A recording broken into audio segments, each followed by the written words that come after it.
I was on a road trip from northern Washington to southern Utah to meet up with my family for just a few days around Christmas. For the road trip, I rented an Airbnb along the way. Wasn't looking for anything great. Really just needed a place to sleep. So I found the cheapest place right in the halfway point in Idaho. It was kind of in the middle of nowhere, not near any towns or cities, but it was only a mile off the highway, so it was perfectly convenient for what I needed it for. I left in the morning and started getting close as the sun was going down. The section of Idaho I was in was covered in forest and seemed pretty uninhabited. Not a lot of houses or other places around, except for I guess the Airbnb. After a while of going down the highway, my phone told me to turn off on a very small dirt road. There were no lights or other indications that a path was even there. I drove slowly and carefully for the entire mile down this dirt road until I made it to the cabin. And on first glance, it looked way bigger than I expected. There were no images of the outside on the listing, but it said it was only a single bedroom cabin, so I expected something fairly small. I parked right outside the front. The whole forest around the cabin was dense and dark. I could hear all the birds and animals calling out as the night was coming in. I headed up to the door and legitimately almost had a heart attack when the door suddenly opened. "Didn't mean to scare ya," the man said in an overly friendly voice and with a wide smile. I was still recovering from the scare and confused who this guy was and why he was even here. He explained he was Charlie, the owner of the Airbnb. I think he could still tell I didn't understand, and that's when he said, "Your room is right over here." And I realized what this was. The Airbnb was a room in the cabin, not the whole cabin itself. I couldn't believe I'd made a mistake like that. I was sure it didn't say it was a shared living space. But at the time, and under pressure, I figured with the pictures not having shown the outside and it saying it was one room, it all made sense. I followed Charlie in. He led me down the long hallway all the way to the farthest room on the end of the cabin. The hallway was noticeably dark. Didn't have a single ceiling light or lamp or anything. Charlie gave me a key to the cabin and to my room, then gave another big smile and said enjoy, leaving me to settle in. I closed the door and tossed my bag on the bed. I really wasn't comfortable with being out in some isolated cabin in the middle of nowhere with a stranger. But it was an Airbnb. Surely it was fine. And the only reason I decided to follow through with it and stay is because I was just there for a single night. I was gonna chill in the room, get some sleep, and head out first thing in the morning. I tried to not overthink it. I unzipped my bag and started unpacking just the few things I needed for the night. A couple minutes in, Charlie knocked on the room door. It made me jump again because I never heard his footsteps coming down the hall. It was like he had just been standing there. I walked over and cracked it open. His wide, empty smile was beginning to come off as really creepy, and the overly friendly voice he was faking made it even worse. He asked how I liked the room. I just said it was great, trying to be kind and keep the conversation quick. He nodded and told me to holler if I needed anything else. I said thank you and closed the door, but this time I waited for a second. The guy didn't move for an eerily long amount of time before I finally heard his footsteps depart and walk down the hall. I locked the door. Something about that guy really made me uncomfortable. I knew he could have just been trying really hard to be nice and a good host, but it came off as fake and almost uncanny. I stayed in the bedroom for 30 minutes, staying on my phone and just listening to the cabin to make sure Charlie wasn't doing anything weird. I could hear the muffled sound of the TV in the living room start playing after a while, and so eventually I felt good enough to start getting ready for bed. I set my phone on the nightstand to charge, brushed my teeth, then got in the shower.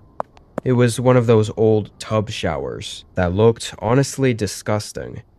The shower curtain looked fairly new though, and was one of those blurry, kind of see-through ones. I turned the water on and tried to be quick, but only a minute or so after getting the water running, I heard a slight thump from outside the bedroom, like somewhere in the hallway. I moved my body out of the water and tried to listen. I didn't hear anything else, but for a split second I thought I saw something, like possibly a shadow, move in the bedroom. I saw it through the blurry curtain, and immediately opened it and looked out, but didn't see anything. I stood there looking and waiting for a minute, then quickly finished washing off and got out and got dressed. When I walked back into the room, I naturally looked toward the door where I heard the sound from, and felt the blood rush from my face as I saw the bedroom door was cracked open. Not fully wide open, but obviously it didn't matter, because I knew I had locked it. I stood there frozen for a second, then rushed over, slamming it closed and locking it again. Something was seriously wrong with this cabin, and I no longer felt safe at all, not with Charlie opening locked doors like that. Even just thinking about that stranger walking in with his creepy smile while I was showering gave me chills. I picked up my phone from the nightstand, and while I tried to figure out what to do, I opened the Airbnb app and looked at the listing. I was trying to see if others had reported strange behavior in their reviews. There were only 3 other reviews, giving 5 stars, but honestly, rereading them now, they looked completely fake. And even more unsettling, I realized I hadn't made a mistake at all. The listing said it was a standalone cabin, not some room in a shared residence. Nothing was adding up, or I guess everything was adding up, but in the most unsettling way. I needed to leave immediately.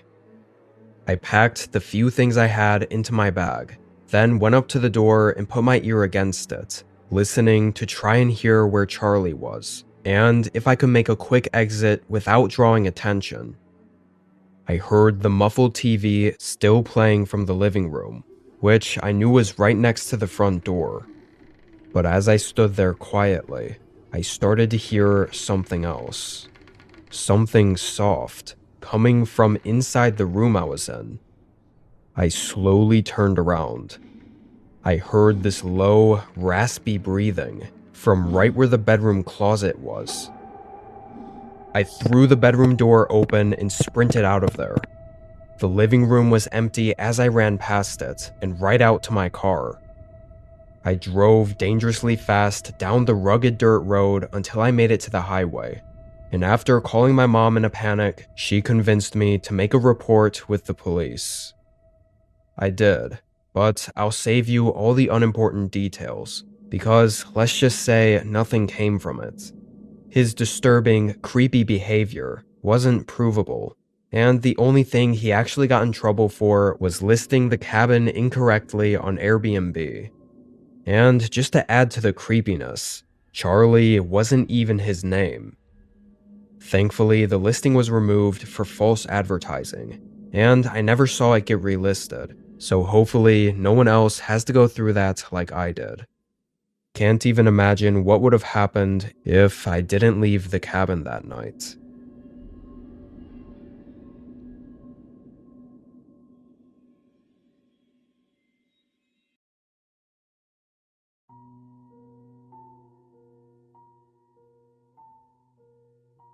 This was a couple of years ago.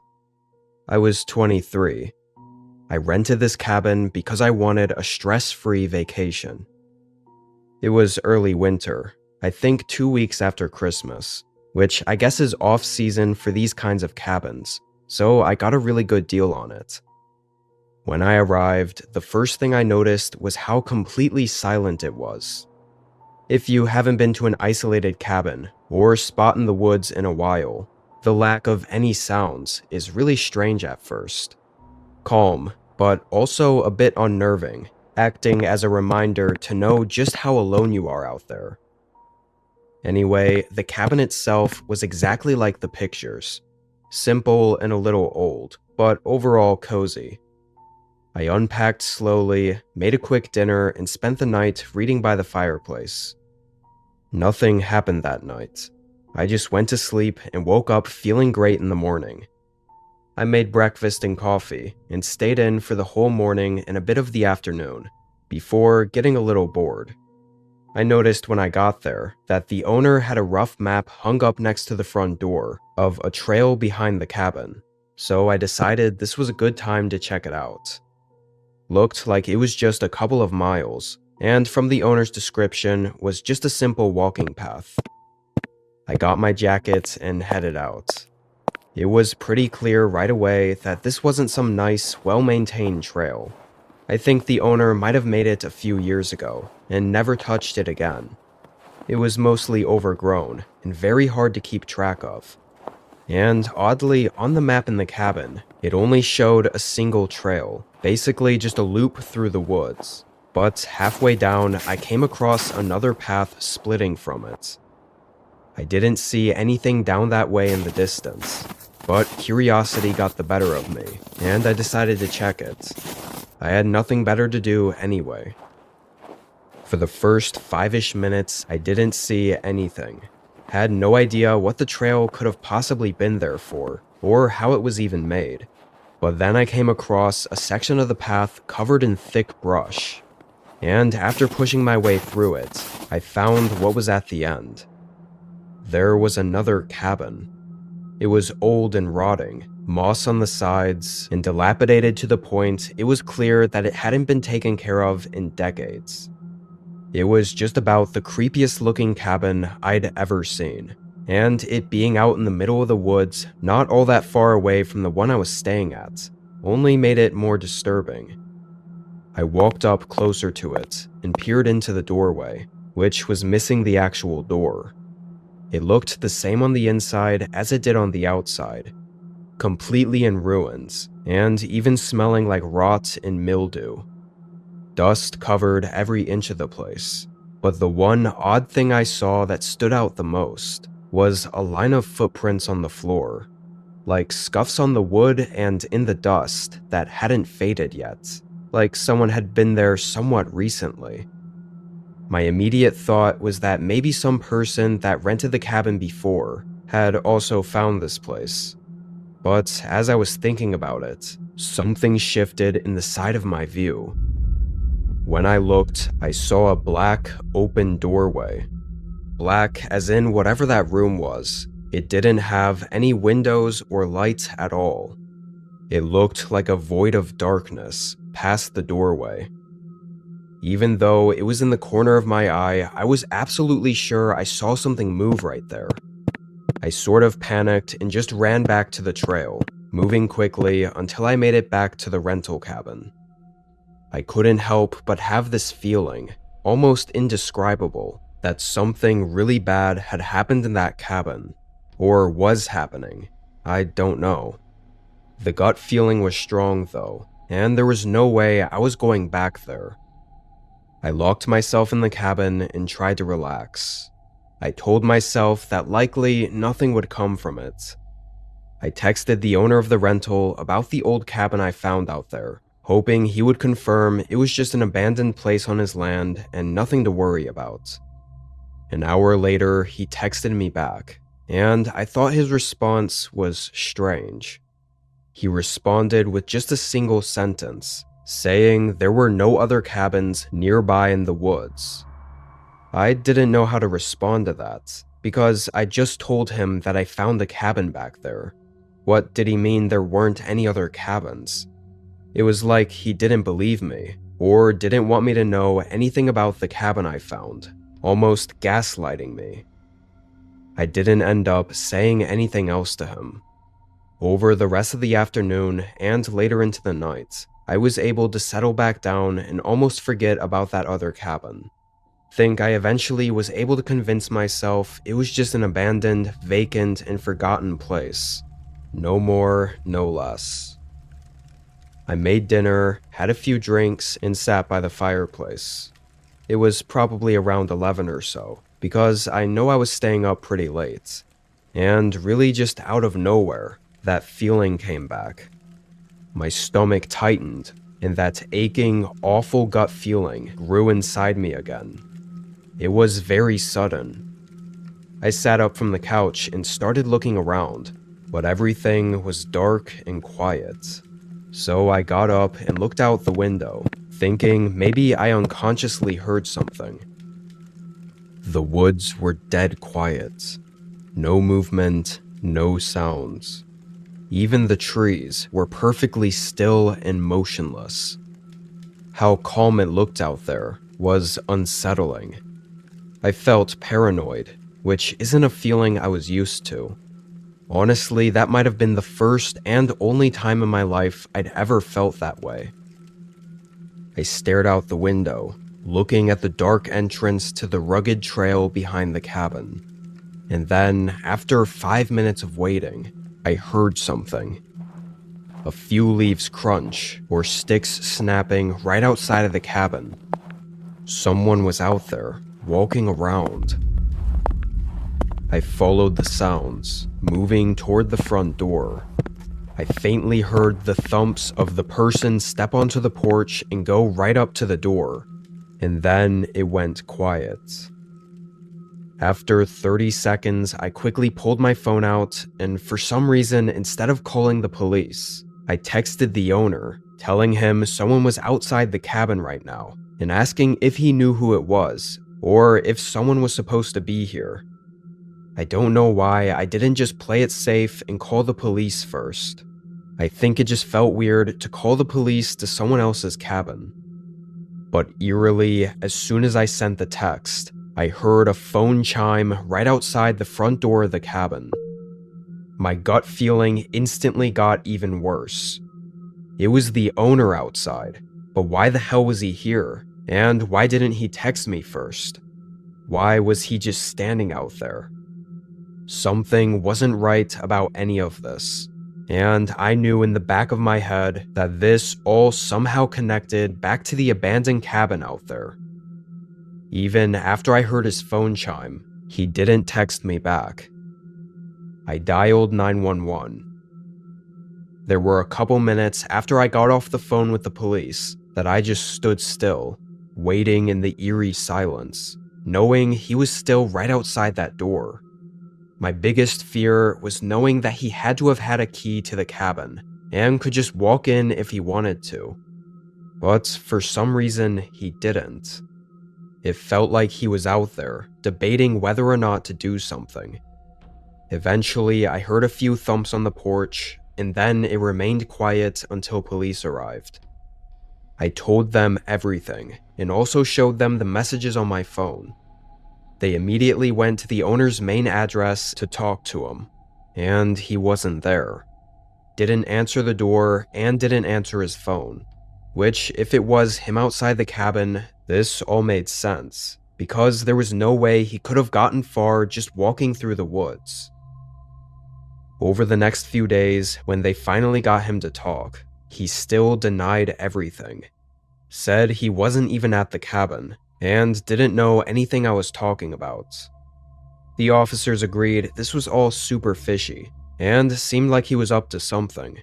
Or maybe that cabin I found had something he was hiding, but without a search warrant, and without any real evidence of anything, the cops really couldn't do anything else. So I'm not sure what was going on there. Maybe it was partially my fault for having explored further than I should have. But I think things could have been a lot worse if I had tried to dig a little deeper into what was in that cabin.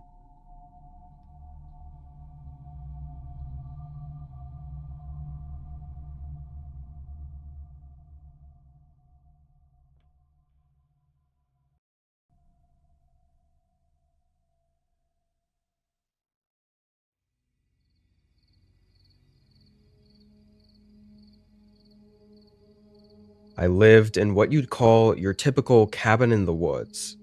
It was a half hour from town, give or take, and mainly just a comfortable, quiet place. It was so far out of the way that in the 8 years I'd lived there before this, I'd never seen or even heard anyone near my cabin. This day, I had basically nothing to do, and at some point in the morning, I went for a walk around my land. I knew it well enough to not need a trail or anything, so I was just hiking through the trees and enjoying the forest, when I stumbled on something that immediately was very odd. I was just 300 or 400 feet from the back of my cabin, and found the remnants of a campsite. A burnt-out pile of ashes from a campfire, and a flat area that looked like a tent had been set up on. From standing there in the middle of the campsite, I could see my cabin between all the trees. That's how close it was. So whoever this was, they couldn't possibly have thought they weren't on anyone's property. Sort of felt like they meant to be. I did some more walking, looking around for any more signs of someone being around there, but came up empty-handed. It was just that one spot. I don't know how I never noticed them. I think I just never thought to even look around the cabin, having spent so many years being alone out there.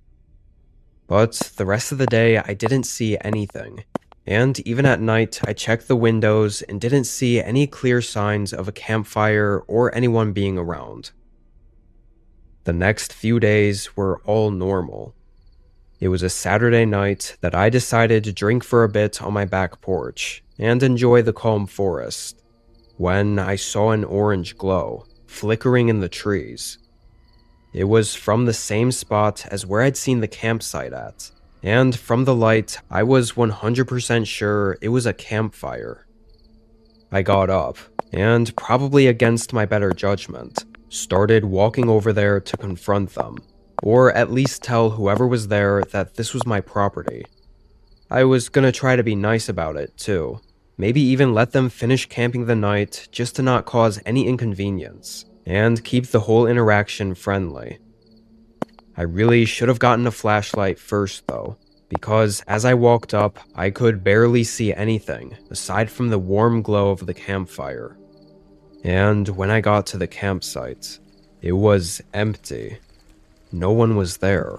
Just a fire burning in the middle of the trees, and a tent right next to it. Someone had to have been here just minutes ago, which made me think this person probably was watching me and saw me walking over, leaving the campsite and hiding before I got there. I started looking around a little more frantically, but everything between the trees was full of shadows. If someone was out there, I couldn't see them at all. After a minute, it got way too tense and uneasy being out there, and I started to hurry back to my cabin. I wanted to get my phone and call the police. Even if the guy ran off, I figured maybe they could investigate a little and figure out who this guy was, and why he was out here.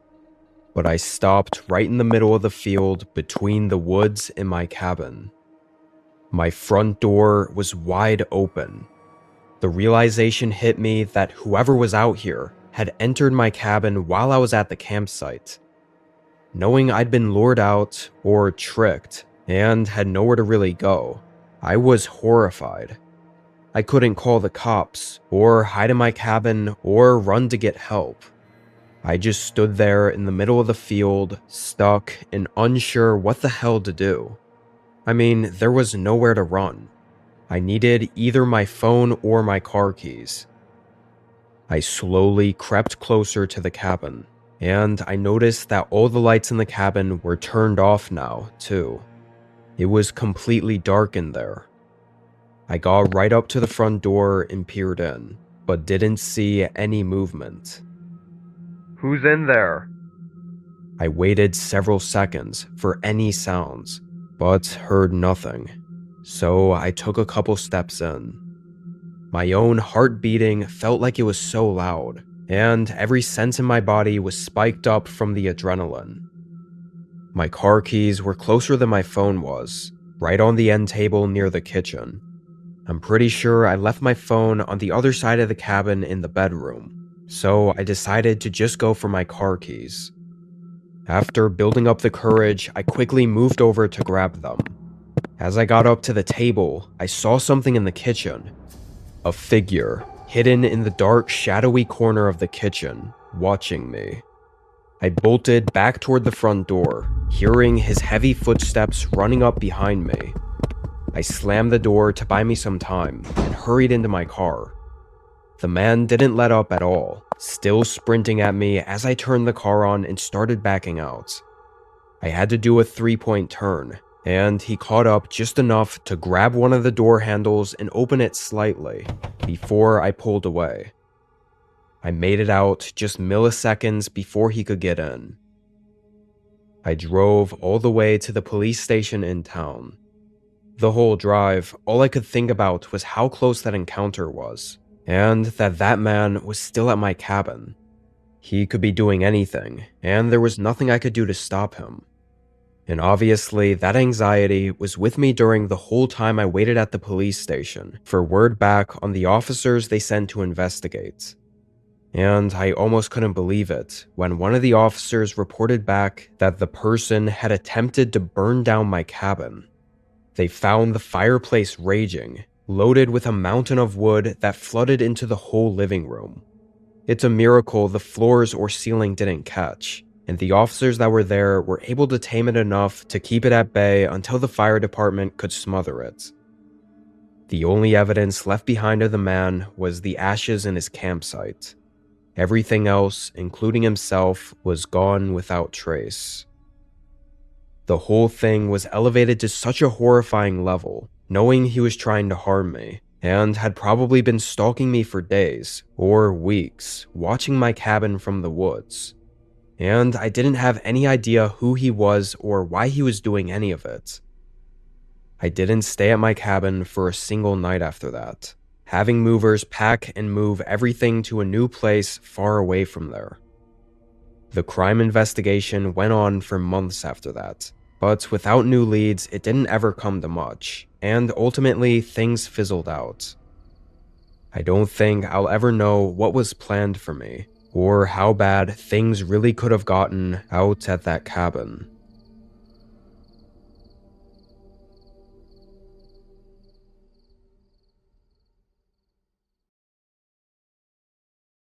Walking calmly down the trail, when suddenly I heard crunches and cracks ahead.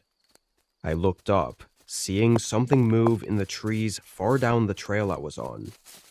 As they got closer, I saw it was a man coming quickly down the trail, and when he got even closer, I got sort of uncomfortable. He wasn't just jogging. This guy was in a dead sprint. I moved off to the side to get out of his way. I watched him as he sprinted past me. He had this look on his face that was hard to read. Not frightened necessarily, but just sort of crazy, like he wasn't thinking straight. His eyes seemed to be glazed over like he was looking through me, almost like he didn't even see me. I watched him for a couple seconds after he passed by, and he just continued running.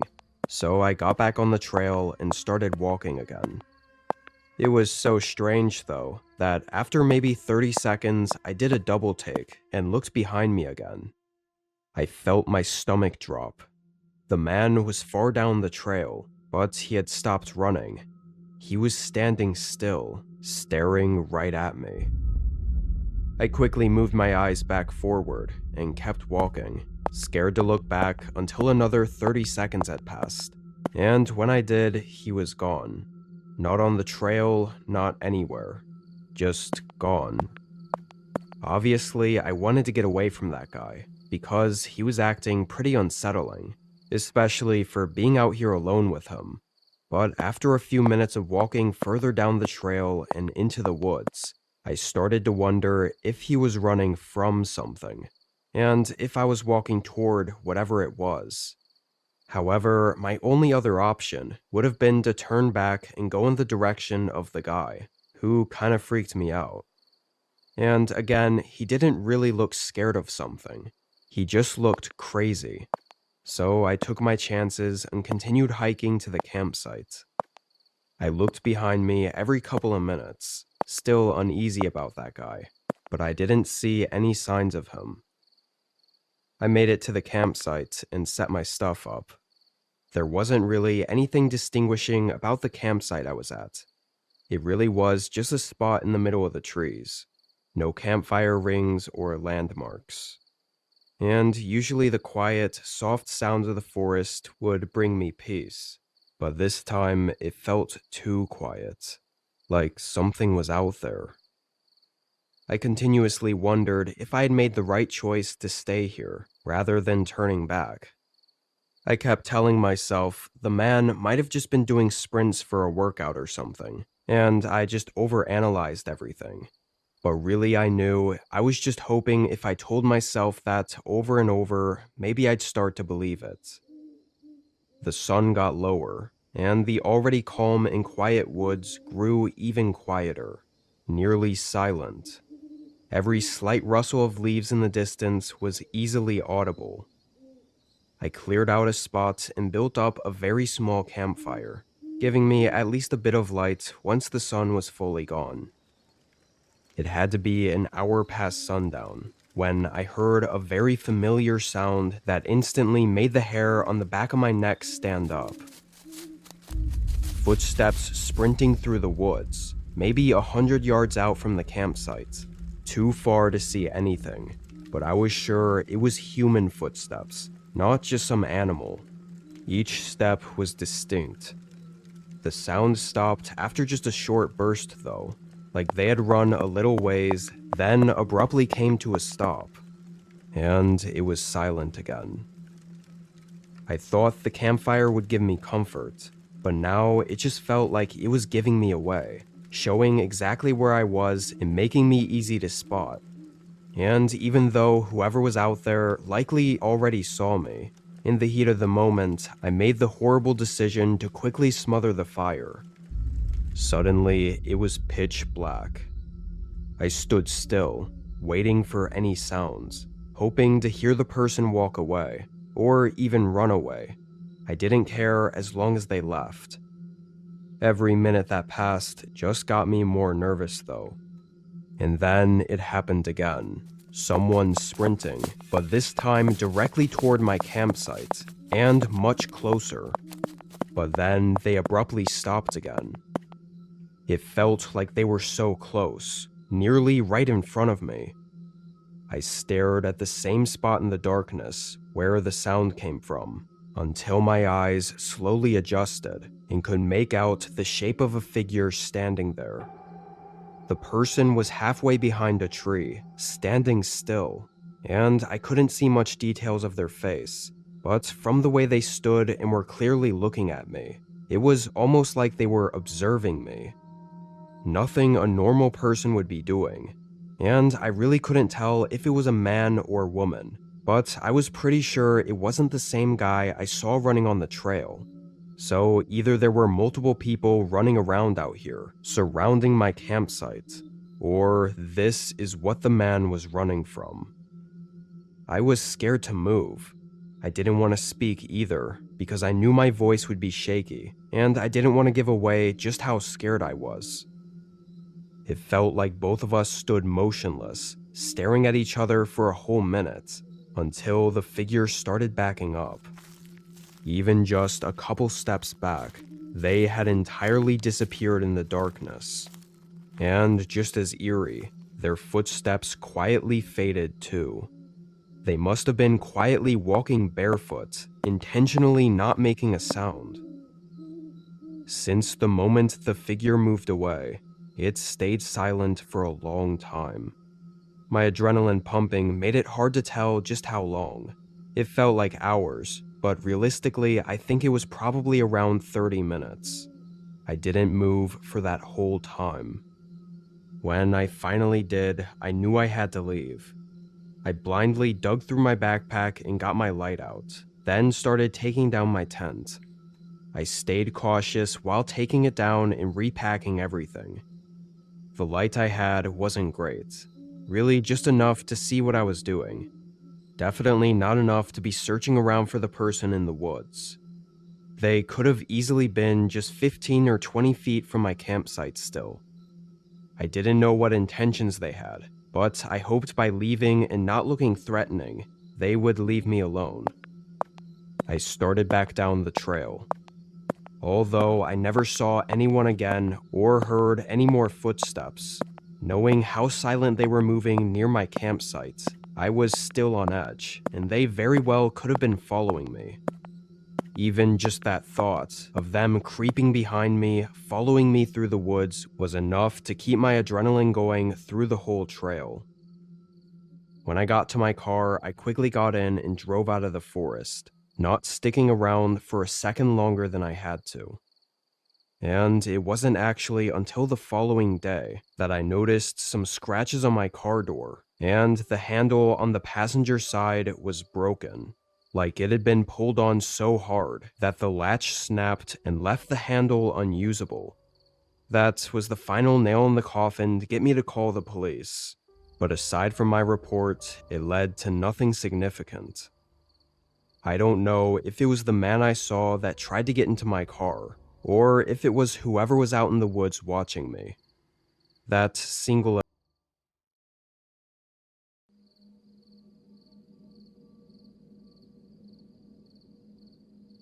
I was backpacking alone through a state forest. This area, and whole trail really, was regulated to where it had designated campsites that you had to reserve. However, it was a long trail. I think 80 miles if you were to backpack the whole thing. So as far as how often any rangers came through to service it, it was probably very rarely. The designated campsites were more for bear safety and just keeping the forest clean, as well as to ensure there's a record of how many people are out in the wilderness and for how long. Regardless, I did my due diligence and reserved 2 campsites, one at the 12-mile mark and another at the 26-mile mark. All the individual sites were very spread out, so I think the closest ones to me were a mile or so away. I made the long hike up to the first campsite, arriving midday and resting for the rest of the afternoon. During my hike and the time I spent at the campsite along the trail, I never saw a single other hiker or backpacker. It was off-season, so I wasn't surprised, but it was something I just took note of. I went to bed early and slept well that night, only waking up once to what I thought were footsteps coming down the trail. I don't remember much of it, because I fell right back asleep afterward, but I know I thought it was strange anyone was walking the trail that late. It was probably 2 or 3 a.m., but it didn't bother me enough to ruin my sleep. I woke up early, had breakfast and a cup of coffee, then packed and headed to the next campsite. The trail was as empty as it was the previous day. This hike was 4 miles longer though, further and deeper into the forest, and with more elevation, which meant I didn't make it to the next campsite until late. The sun hadn't gone down yet, but by the time I had my tent up and my fire going, it was getting dark. I still hadn't seen anyone that whole day, which at that point it was a little strange just how inactive it was. I tried to just enjoy the silence while I had the chance though. Several hours went by. I didn't have any hiking to do tomorrow, so I was staying up later. Think it was 9 or maybe 10 o'clock when I heard footsteps far down the trail from the way I came. Right when I turned around, I saw a light too. Just a small headlight moving in between all the trees, getting closer to my campsite. Thought it was pretty crazy for anyone to still be hiking several hours past sundown, and immediately made the connection to the person I'd heard walking last night as well. Although, if it were the same person, I would have had to have passed them at some point. So how did I not see them? I figured it was nothing, but still was curious enough to keep watching the lights.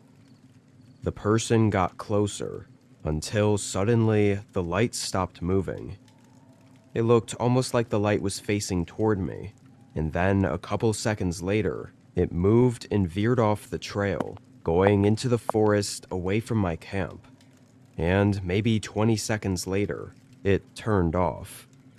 No light or footsteps anymore. It felt like just when the person had gotten close enough to see me or my campfire, they tried to vanish, like they didn't want anyone to see them, which was kind of concerning. Had the person just have passed by, I would have still thought it was strange for all the other reasons, but not concerning. What the hell could they possibly be going off the trail for, in the middle of the night, and turning off their headlamp? Not to mention, it was just when they had gotten in view of my campfire. I kept looking in that direction for, I don't know, had to be 15 or 20 minutes. But after the light shut off, I didn't see anything. I guess I thought after so much time had passed, the person likely set up a small campsite somewhere out there just to sleep. Maybe they had reserved a camp a couple miles north and started running behind. So with it being late, they just stopped for the night, coincidentally right near me. It still didn't explain the night before, but there was no way to know if it was the same person. An hour passed. I'm not sure why I was still awake, tending to the campfire. I didn't get tired for some reason, like my body wanted me to stay up. So I listened to it and stayed awake. Whatever the reason, I'm thankful for it, because suddenly I heard something behind me. It was a very quiet crunch of leaves just beyond my camp, like a person trying their best to take a silent footstep. It was close, too, way too close for comfort. I jumped up and looked out, but couldn't see anything. Whoever was out there immediately stopped moving. I quickly reached into my bag and pulled out my flashlight, shining it straight into the forest. Standing eerily close, just 10 yards from me, there was a man. Right away, I noticed he didn't look at all like a hiker or backpacker. The guy had normal clothes and no backpack. And strangely, he didn't move when I shined the light on him, like he hoped I still somehow didn't see him. Wasn't until I called out, "What the hell are you doing?" that he hesitated, like he was about to run, but then decided to just walk toward me. His face grew into a smile, and as he got closer, something was off. Something was familiar. I recognized him from somewhere, but I didn't know where. And then he said my name, greeting me like we were good friends. And although I was sure I'd seen this guy somewhere before, I knew that I'd never talked to him or introduced myself or anything like that. Like I'd only seen him in passing or something, and nothing more. So how did he know my name? And why was he out here creeping around my camp? I realized whoever this was had been following me. Not just tonight, but the last several nights. Long enough to have followed me all the way out to the trail and into the forest, which explains why he didn't look like a backpacker at all. He'd likely been trailing behind far enough that I'd never notice him, and then would walk around at night looking for me when he thought I'd be asleep. The man was still smiling and walking closer as everything came together in my head in just those few seconds. He said my name again, this time saying it as if confused why I was acting so scared. I backed up and grabbed my bag. The man's face fell flat, and he asked what I was doing, now in a monotone voice. I didn't answer, strapping my backpack on and moving toward the trail. He said my name one more time in an aggressive yell before his footsteps started getting quicker. I bolted down the trail, keeping my light off to try and lose him. But thankfully, he didn't seem to try and chase for very long, running on the trail behind me for 15 seconds, but never really leaving the campsite. I walked through the entire night and used my satellite emergency phone to contact authorities while I tried to get as far away as possible, eventually meeting a park ranger several miles away from the camp I stayed at on the first night. I got out safely after that, but they never found the guy out there. He didn't have a car at the trailhead and no reservations. However, for him to get out of that forest unseen, he would have had to hike off trail probably for dozens of miles in the right direction. And in a forest like that with almost no gear, that's incredibly difficult and honestly unlikely to survive, even for an experienced backpacker, let alone for some random stalker who followed me out there and likely had no real backpacking experience. But given that I still have no idea who he is, other than someone that I'd seen sometime before, it's terrifying knowing that if he did make it out, then he could still be watching me. Who knows, maybe the times I saw him before were from him stalking me, and I just didn't know it yet. But if I'm being honest, there's a dark part of me that hopes he never made it out of that forest.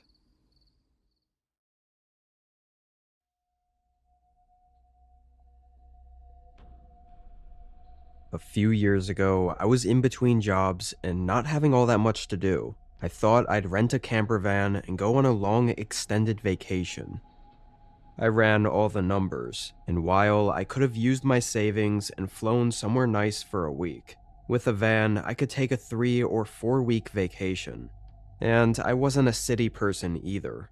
I loved nature and wanted to get out and try camping in a slightly safer and more accessible way. I didn't know how I'd feel or if I'd be comfortable being alone in the middle of nowhere with just a tent. But being in a secure metal box with the ability to drive away felt like it'd be better, at least for my first couple of times. Anyway, I got the van and headed north to where all the national forests and free public lands for camping were. The first couple of days of traveling, I ended up staying the night at truck stops, just to sleep and continue driving. I think I was trying a little too hard to have my first campsite be some spectacular place, rather than just paying for a nice campground or something, where I could settle in and figure out exactly what I was doing. But it was on my third day that I finally had a chance to camp in the wilderness. I was on a long stretch of road with nothing but public lands for miles in all directions. There was an app I was using to try to find campsites others had stayed at, and I had a few marked on my GPS, just in case one didn't work out. But what I didn't plan for was that none of them did. Every time I'd reach one of the spots, there was nothing there. No trail, no other campers, just nothing. I must have driven an hour on this unpaved, rugged road, failing to find any of the campsites I'd picked out. I began getting frustrated, knowing I was getting really far away and it was getting late. I felt like I was racing against the sun, because I knew once it was down, finding one of the seemingly invisible trails would be impossible. I couldn't even go on the app to look up different nearby campsites either, because I no longer had service. I would have had to drive an hour back just to find some more campsites that might not even be there. So I kept driving, and after a while I happened to barely see a path leading away from the main road. I was already 30 minutes past all the campsites I had marked, and this was the first trail that I'd found. It looked even more rugged than the current road I was on, but the van could definitely fit. And while I couldn't check the app to see if this was a campsite others had stayed at, I figured it had to be, as it was connected to the same road that all the other ones were supposedly on. I backed up and pulled onto the trail. My headlights lit up the way as I slowly drove through the trees and down the path. It went on for about 5 minutes, and then I reached the end. Just a single, small spot, barely large enough for the van to fit in.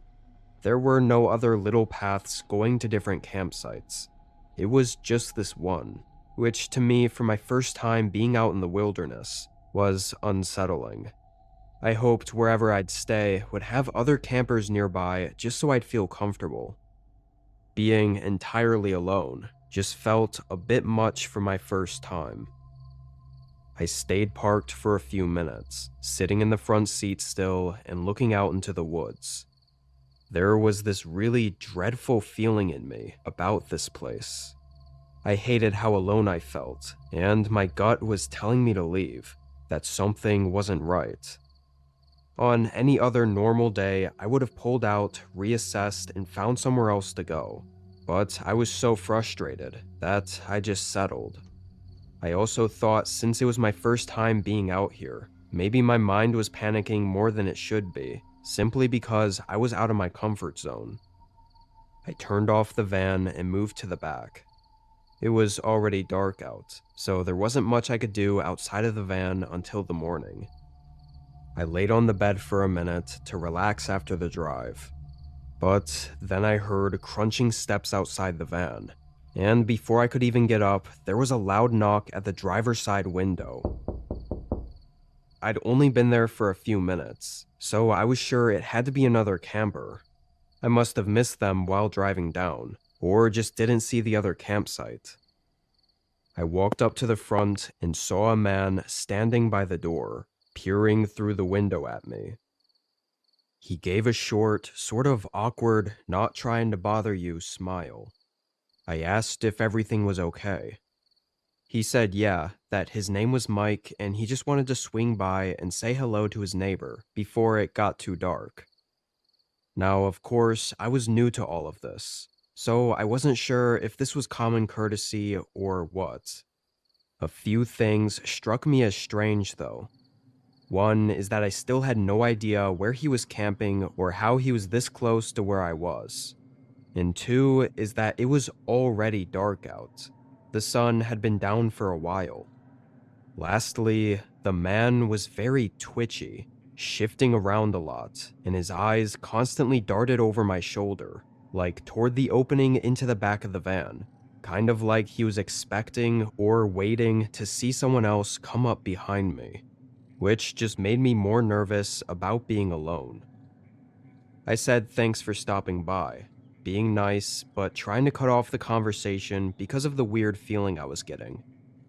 As I started to back away from the window, I noticed the man didn't move. He kept his feet planted and watched me move into the back of the van. I waited 15 seconds before peeking through the curtain, and when I did, he wasn't there. Immediately, I started looking out the smaller windows around the van, looking for any lights or something to show me where his campsite was, or even where he walked off to. Surely he had a lantern or flashlight to walk through the woods with. I was able to look out pretty much every side of the van, and I didn't see any lights at all, or see him walking around anywhere. The trees surrounding my van were all dark and quiet. No signs of a camp being nearby.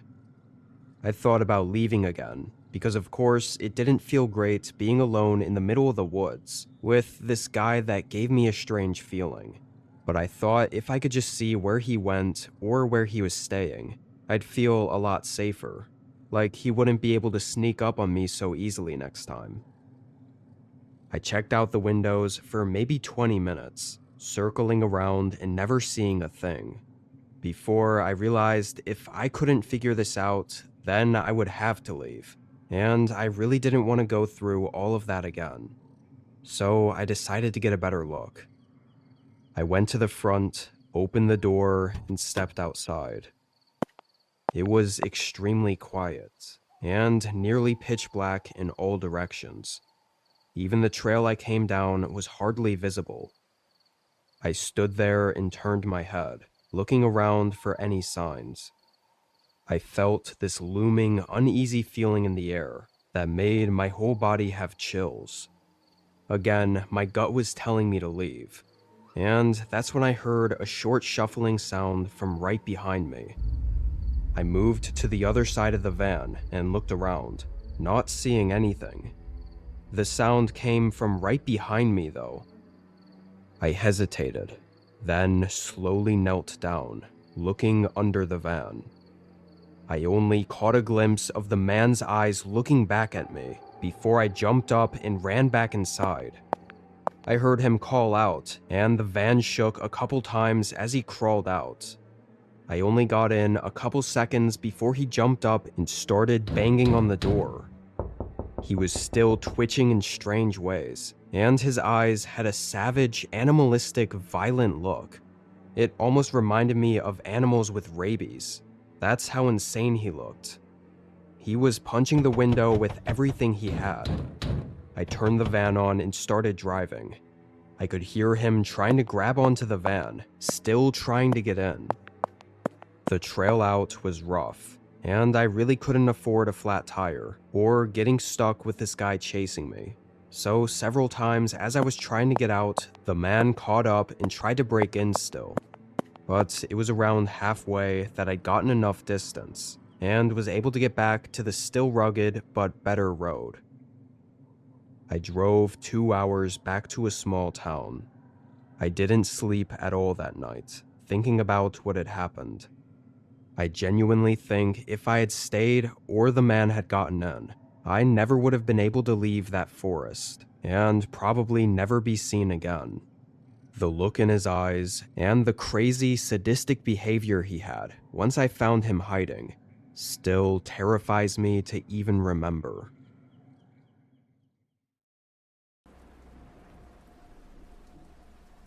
I'm a delivery driver for a local pizza joint.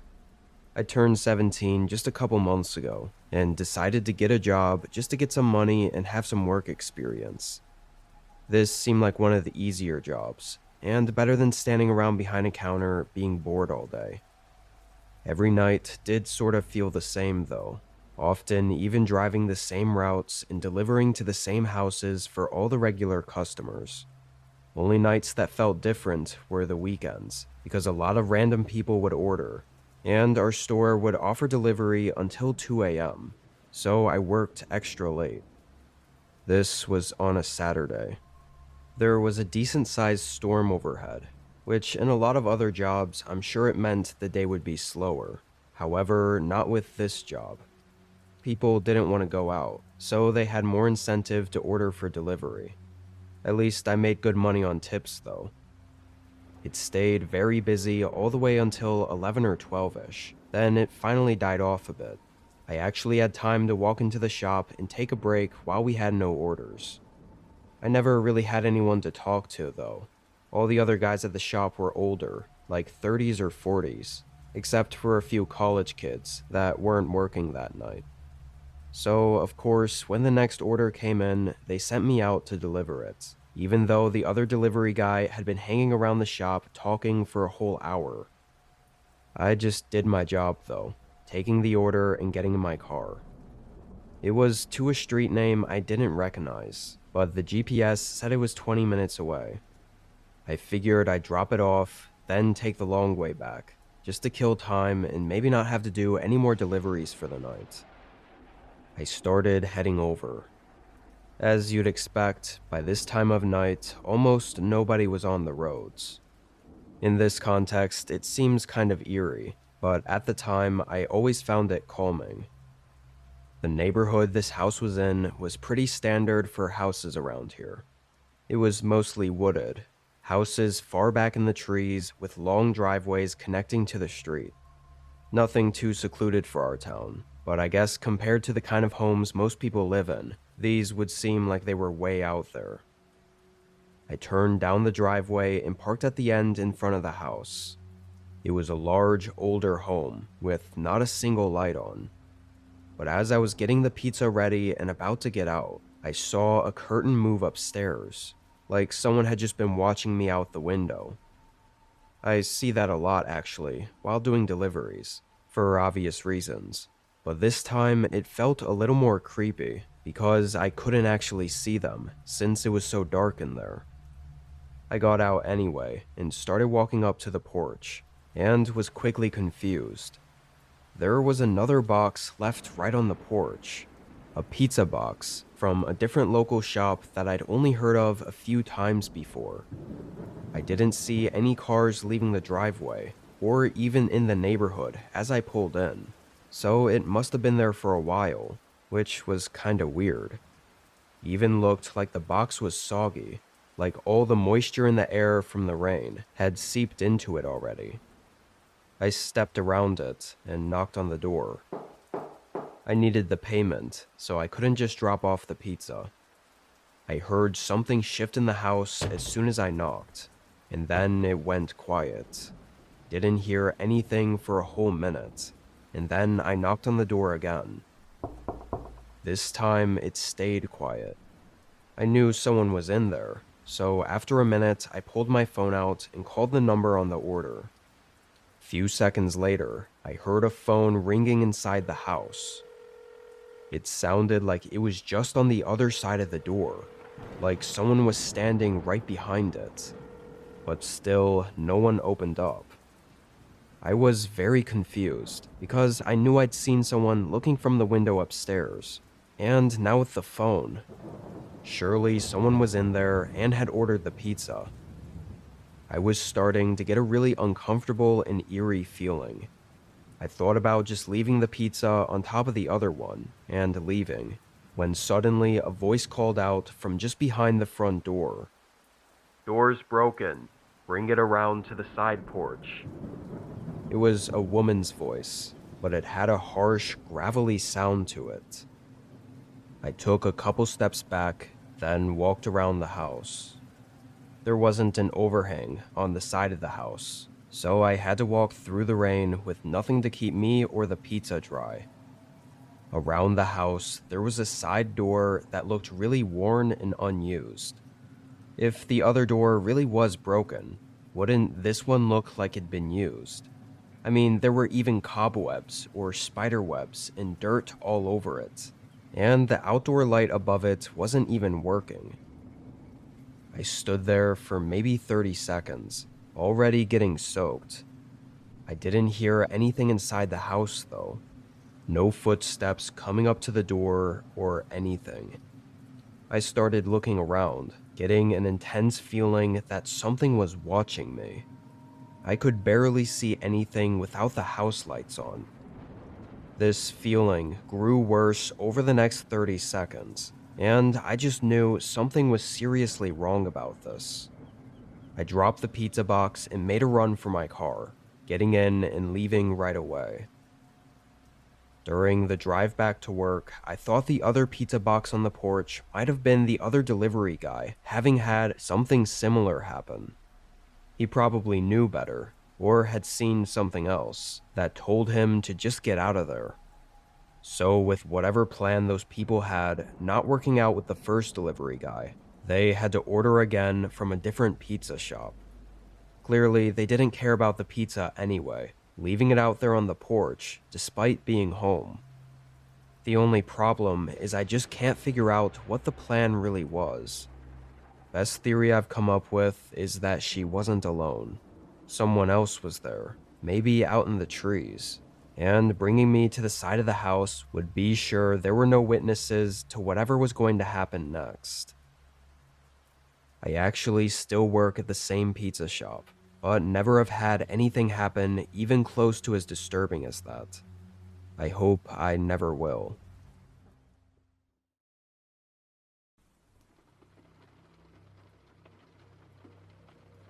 This was during a road trip I was on from a small town in Maine all the way out to the Midwest. Let's just say there was a situation going on with my family that I felt warranted me to go out and visit for a while.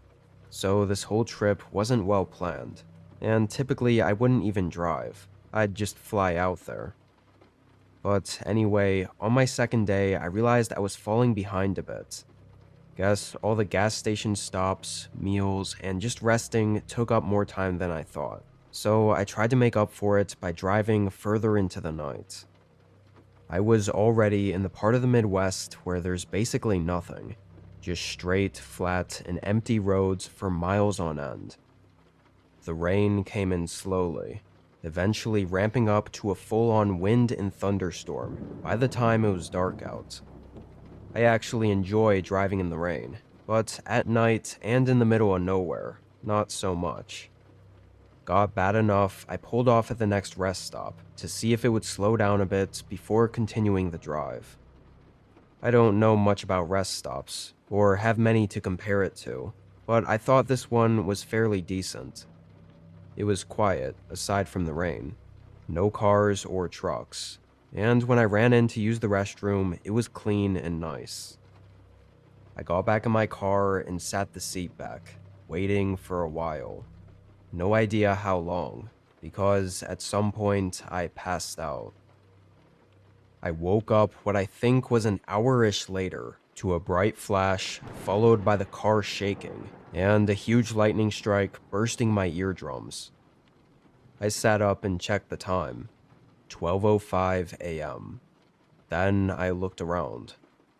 Still, no cars were out there, and the storm had gotten even worse.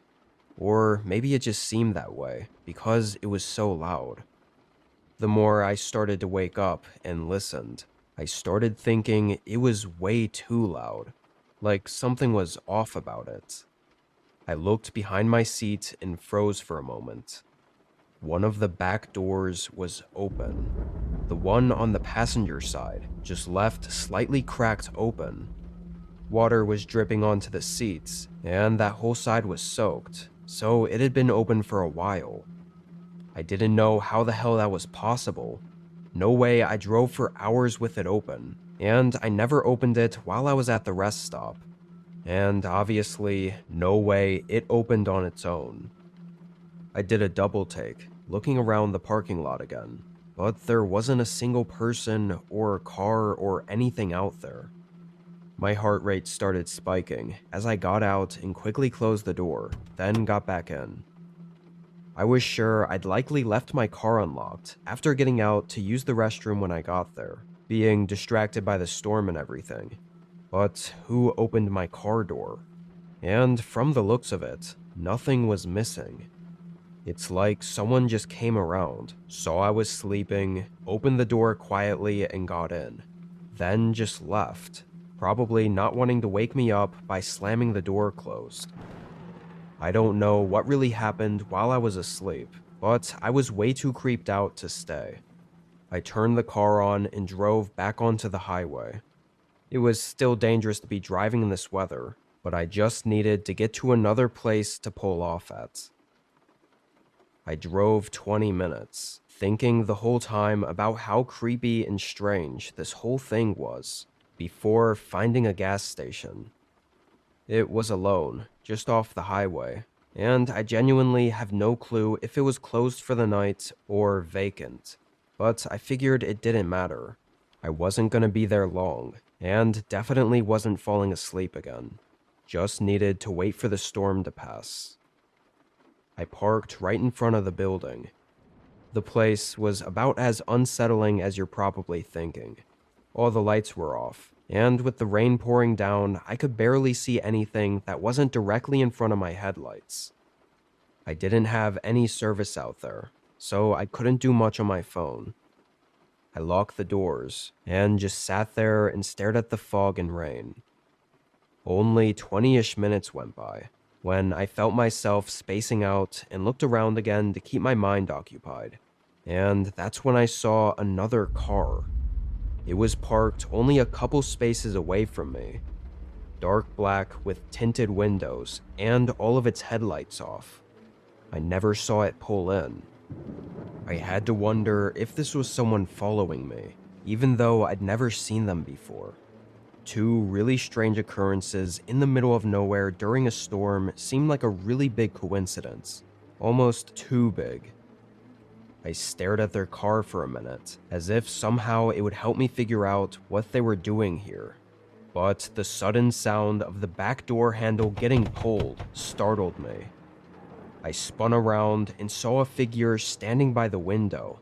He moved away right when he saw me looking at him. I immediately started freaking out, trying to see where he went. The guy sort of disappeared somewhere behind my car, and I couldn't see or hear anything. But this whole thing basically confirmed I'd been followed, seeing as he tried to open the same door as before. Thank God I locked it this time. I fumbled around for a second, flustered and trying to think straight, messing with the headlights to see if there was some way to light up the darkness behind the car. While I was doing this, I started to hear, but also feel, thumps against the back of my car.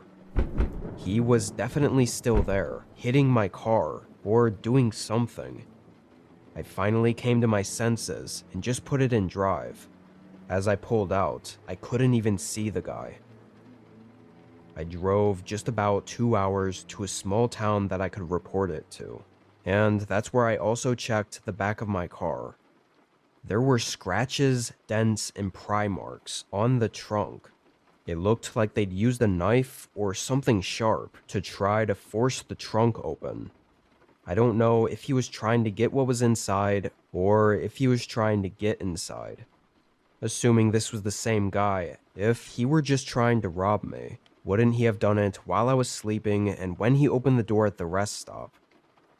I really have no idea what happened. All I know is it scared the shit out of me, and could have been a whole lot worse.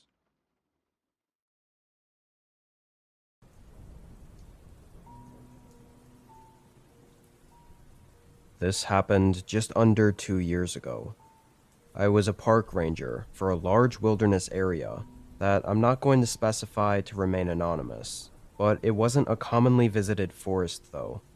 A lot of other areas in the state were way more popular, even though the one I worked under was very large and dense.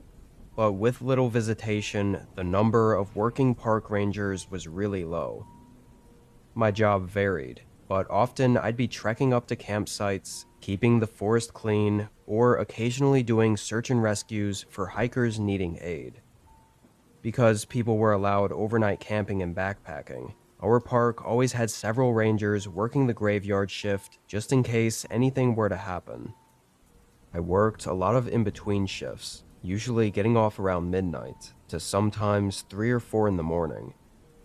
This day, I had spent most of the afternoon at a campground in a remote area of the park, cleaning it up and ensuring it was safe and well maintained.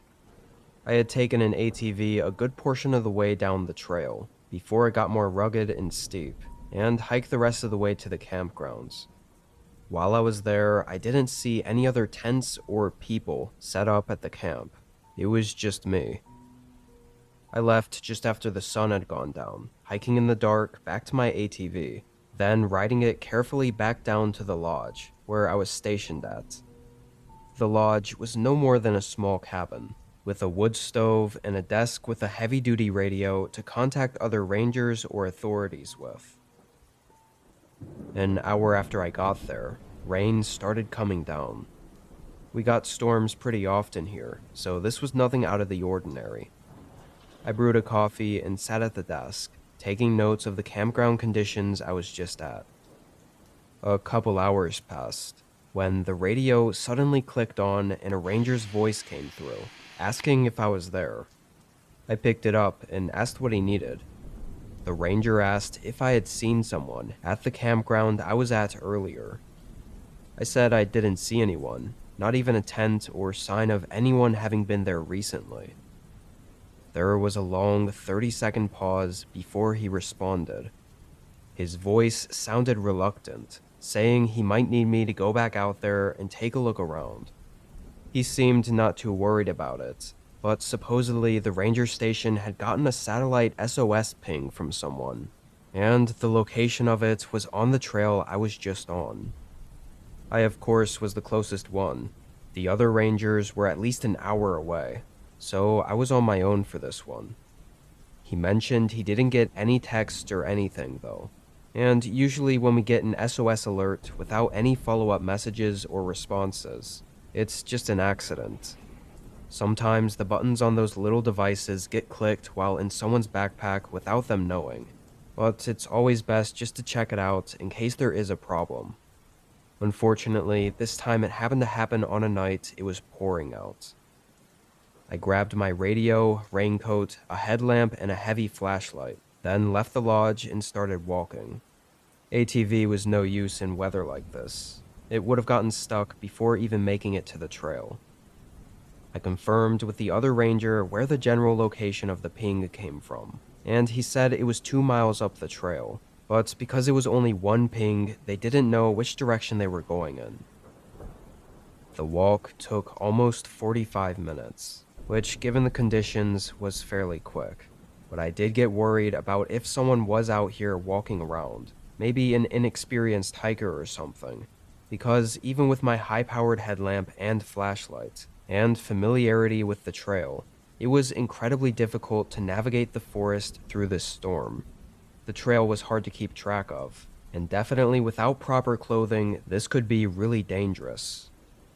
When I was in the area, I shined my light all around, still continuing to walk along the trail. And suddenly, when I moved my flashlight across the forest, someone was standing there. It nearly gave me a heart attack because he was really close, just 10 feet off the trail. The man was completely soaked, with long hair hanging down, not even wearing a rain jacket or anything. He looked delirious, but also concerned. I yelled through the rain, saying I was a ranger and asking if he was okay. He didn't respond, standing there in the storm and staring at me. It was then I noticed he had no gear on him. I didn't even see the satellite messenger, which, if he was the one using it, I would have thought it was clipped onto his backpack or in his hand or something. I waved for him to come toward me and get back onto the trail, telling him my lodge was just a few miles down. But suddenly, he just bolted deeper into the forest. He was out of sight within 10 seconds, entirely lost to the darkness and the rain. I quickly pulled out my walkie and let the other ranger know that I'd found someone, and of the condition they were in. And this was kind of the point where I had to decide whether to try to follow him out there, which is pretty dangerous, or to wait on the trail. I stood unsure for a couple minutes, talking to the other ranger on the walkie and trying to figure out what to do. There was a chance this guy really was in need of help. Maybe he had been lost for a while and was just delirious and paranoid. But during the couple minutes I was talking to the ranger, at some point he abruptly said, "Hold on." I waited a minute, and when he came back, he said he got another SOS ping from the same device and around the same area. He said it was just a quarter-mile east of the last ping.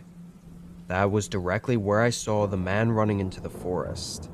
It had to be him, but why the hell did he run away just to call for help again, now further off the trail? I walked a little ways in, trying to get my flashlight to reach a little farther. This was honestly the first time in my career being out there that I'd been shaken up, enough so to question whether I could do my job. I had this feeling that if I didn't help, I'd be reprimanded, especially if it turned out the call really was someone needing help. I thought either he was delirious and scared, or maybe the guy was trying to lead me to the person that sent the SOS call. So I kept walking in, not really feeling like I had a choice. I walked for 5 minutes, shining my light everywhere and genuinely scared of what I'd find. I kept seeing the image of the guy standing there in the trees, and every time I thought about it, it made my stomach tighten up. And then, after a while, my flashlight caught something sitting on the ground. A small device, glowing dimly, more so reflecting the light from my flashlight back toward me. I immediately recognized what it was. A Garmin satellite messenger. I knew it because it was the typical ones that hikers go out with, and has a pretty recognizable orange color and shape. Just when I thought, where was the person using it, I heard footsteps sprinting up to my right. I moved my flashlight over and saw that same guy barreling toward me. Not like he needed help, but like he was gonna tackle me to the ground. He was so committed that even after I moved aside, he stumbled to the ground, still trying to grab onto me. I froze for a second, somehow still unsure what the hell was going on, before he started getting up, and all it took was one clear look into his eyes to get me to start running away. His eyes almost looked lifeless, like he was in a fugue state, but they had this eerie darkness in them. Hard to describe, but I knew the guy was dangerous and definitely had been using the SOS signal just to kite me out there alone. Probably even saw me on the trail earlier, knowing I'd be coming out there alone. I ran for longer than I ever had, sliding and tumbling down some parts of the trail. I used my walkie to tell the other ranger that I thought it was all a setup, and eventually got back to my lodge, locking myself in. It still took another 10 minutes for the ranger to make it, and another 40 for an actual officer to arrive. Due to the severity of the storm, and possible danger that I ran into out there, the whole search was put off until the morning, when it was still raining, but the visibility was a lot better. They found the messenger right where I'd last seen it, but no one was around. The guy I'd seen out there was gone.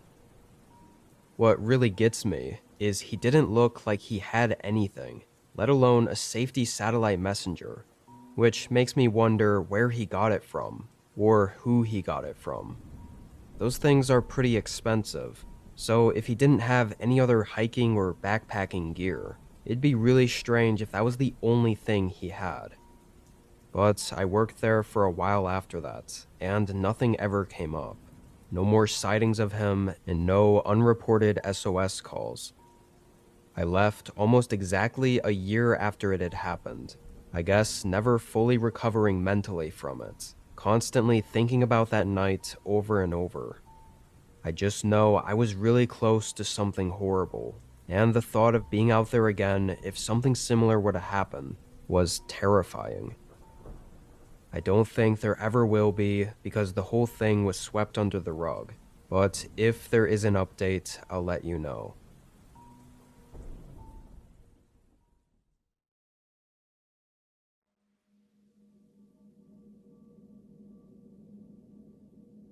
This was during my summer break when I was 21 years old and in college.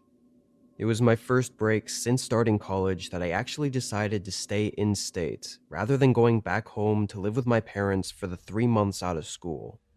A good friend of mine had a place near campus with a spare room and offered to let me rent it for insanely cheap. As far as jobs go, I tried out something new every few months because my scheduling with school was always pretty hectic. But during this break and for a few months prior, I had been house sitting. There were a few websites and apps that you could easily sign up for, and really the job was simple and didn't feel much like a job. Most people needing house sitters had huge, expensive houses, sometimes with pets or plants that they wanted me to take care of while they were away. And in return, not only did I get paid, but also could live in their super nice luxury house for a few days or even weeks. I got this specific house just a couple days into summer break. I went and met the owners a day before they left to get instructions and a list of things to do while they were gone. It was a really nice couple in their 30s, and right off the bat, when I pulled up to the house, I was a little confused. It was a small, older, unassuming home, sort of in the plains on the edge of town. Not the typical customers in need of house sitting, and they were only going to be gone for 4 days. At first, I thought it was easy money. It wasn't until toward the end of our meeting that I figured out really why they wanted a house sitter. The couple mentioned that during the day, all I needed to do was water their plants and make sure the house didn't burn down, but to be a little more cautious at night. They said some people had been coming by recently that they didn't know, and while they didn't have anything strange happen with them, they just wanted to be safe and have someone watch the house while they were away. As they were telling me this, they continually interrupted themselves, saying they were sure it was nothing at all, and that they were overreacting, and played it down to be nothing to worry about. And I guess it worked, because I actually didn't even process how strange it was until the next day when I arrived at the home after they had left. Being out on the plains in an older home felt very isolating and uncomfortable. I wasn't used to it at all. Every direction I looked out the windows, It was just tall grass with the tree line far back and nearly invisible when it was dark out. And the sound, or lack of sound, is what really felt unsettling. It was dead silent outside, which made every noise in the house seem even louder. The creaky floors and walls, and just everything about it, was creepy to me. Part of me wanted to leave, feeling like some information was left out about what this place really was, or why they hired me to begin with. But after that first night went by without any problems, I figured I was just in my head too much. I made breakfast and did some chores around the house, then sat outside on the porch for a while. The owners texted me asking how everything was going. I said everything was good. I will say, sitting out there alone felt nice now that the strange feelings had passed. It was just quiet and relaxing. The grass blowing in the wind and the birds flying around. Not stuff I see or hear very often living near the campus in the city. Once the sun fell, I headed in to watch TV and chill for the night. It was sometime around 8 when I stood up from the couch just to stretch and take a minute. I went over to the window, casually pushing the curtain aside and looking out of the backyard. But someone was out there, standing right in the field. I was more confused than anything, and just stared at them. He was definitely looking at the house, which, as more time passed, made me more uncomfortable, so I closed the curtain. Was this what the owners were talking about? The more I thought about it, the more insanely creepy it was. Way out here on the outskirts, some random guy watching this old house. Something wasn't right. I looked back out. The man was still there, but the longer I looked, I realized he wasn't alone. There were others, maybe 3 or 4. It was hard to make out whether some of them were figures or just shadows from the tall grass. I honestly couldn't believe what I was seeing, if not for the owners having mentioned something like this. I immediately texted them, saying there were a bunch of people watching the house outside, and the reply I got wasn't what I was expecting. They reassured me the people wouldn't do anything, that they never had done anything, and to just ignore them. But they also said if I was really nervous about it, then I could call the cops. I didn't know what to do. This was their house, and I'd never called 911 before, or been in any situation like this. So I trusted the owners that it was okay. I know now just how weird this was, and didn't realize how the owners were almost manipulating me into not calling the cops, or being worried about it. I should have known how odd it was that they were so sure about the people being harmless, despite supposedly never having had any interaction with them. I went to look out the window again. All of them were gone now. No one was in the field of grass or by the tree line. It was empty out there. I stayed on edge though, checking the windows for a couple of hours. It had to be 1 a.m. at least. I didn't feel in danger anymore, but also not safe either. The thought of sleeping felt impossible, though my eyes were getting heavy. I couldn't stop thinking about those people eerily watching the house from out in the field. It made no sense to me. I got up from the couch to get another glass of water to keep myself busy, and as I moved into the hallway, I heard a slight creak above me. I stopped walking and heard it again. I looked up at the ceiling. There was no upstairs in this house. Slow, heavy thumps moved across the roof, stopping when they got just above the front door. I jolted back and froze. I stared down the hallway at the door. They knocked again. I started to slowly back up, my footsteps creaking on the wooden floor as I tried to get back to the bedroom and lock myself in. But before I made it, my phone started ringing. It was the owners calling me. I hesitated before answering. He said in almost a disturbingly calm voice that everything was okay, but that I needed to walk out of the house and leave. I told him the people were out there, at the door right now. There was a pause. Then he repeated himself, telling me to walk out and leave, that the people weren't going to do anything to me. I was in shock. I could tell in his voice that he already knew. He knew that they were out there right now. The person outside was still knocking, much harder now, like he was getting impatient.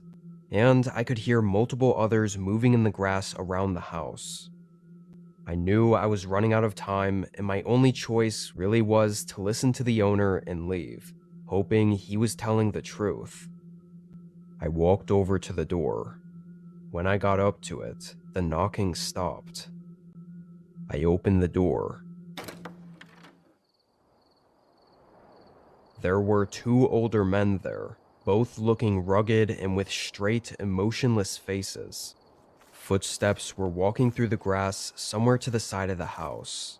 Otherwise, it was dead silent. I was horrified, shaking as I slowly stepped outside. They just watched me, not saying a word, as I walked past them and got into my car, leaving the property. Once I was safe, I called the owner's number back to ask them what the hell just happened, but the call didn't go through. He had blocked me. And against my best judgment at the time, I didn't call the police. I took so long on deciding, feeling weird about calling the cops to someone else's house when he didn't ask me to, and overall just feeling like it was out of my place and up to the owners to deal with whatever was going on, because clearly they didn't want me to know anything. I don't know what would have happened if I didn't listen and stayed inside. I know the group of people would have likely broken in, and I'm not sure if they would have let me go had it come to that. It's been almost a whole decade since this happened, and I still think about it from time to time, but never had come to any conclusions on what was really going on at that house.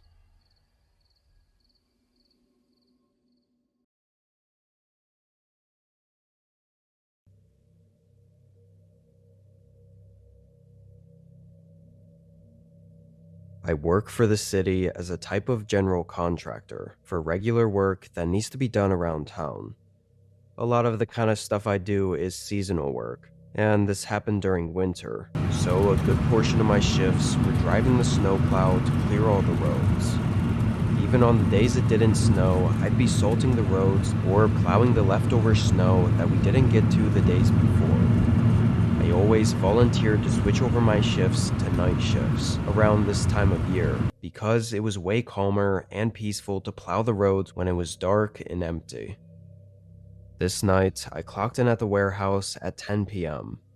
There was a massive snowstorm coming through the town that had started a few hours ago. I quickly checked which sections of town I was assigned, then got the keys and hopped in the plow truck. Even the roads that I could tell had already been plowed were starting to get bad again, and the heavy snowfall made it really hard to see. Luckily, no one else seemed to be out on the roads. I made my way about 20 minutes down to the southeast part of town that I was assigned to plow. I had been doing this for years, so I knew all the sections like the back of my hand. This area was the older part of town, the neighborhoods that had been there for who knows how long. Some of the houses had been rebuilt or heavily renovated because so many people nowadays move there just for the land the houses sit on. It was much more quiet and spread out there. Only downside, at least for my job, was that the roads were thin. I'd call them 1.5 lane roads, wider than a single lane one-way road, but not wide enough for two cars to pass by each other without slowing down first. So obviously bringing the snowplow through there can be a bit difficult. At night, I usually didn't have to worry too much about it though. Anyway, when I got to the neighborhood, I began circling in and out of the streets, pushing the snow off the road. A big, spread out neighborhood like this takes a while. I was probably in the front of the neighborhood for almost 2 hours. I think I remember seeing it was close to 1 a.m. when I finished up and started making my way further in toward the back of the neighborhood. And that's when I pulled up behind a car. Nearly had to slam on the brakes, because in the storm I couldn't see them until they were just 30 feet ahead of me. It was some old beat-up dark red car, stopped right in the middle of the road. No way to get around this guy, even with a normal car. I waited a while, and the car didn't flash its hazards or move at all, so I thought he might have been stuck. I put the plow in park and hopped out, walking through the deep snow-covered street and up to the car. Just as I got a few feet away, the driver's side door swung open, and a man stepped out. As I started asking if he was stuck and needed help getting out, I noticed he looked really disturbing. Not like anyone I'd seen before. He was very thin, his hair was disheveled, and his face looked exhausted, yet his eyes stayed wide open, like he hadn't slept in days but was hopped up on caffeine. I switched my question over to, "Are you okay?" This guy did not look well at all.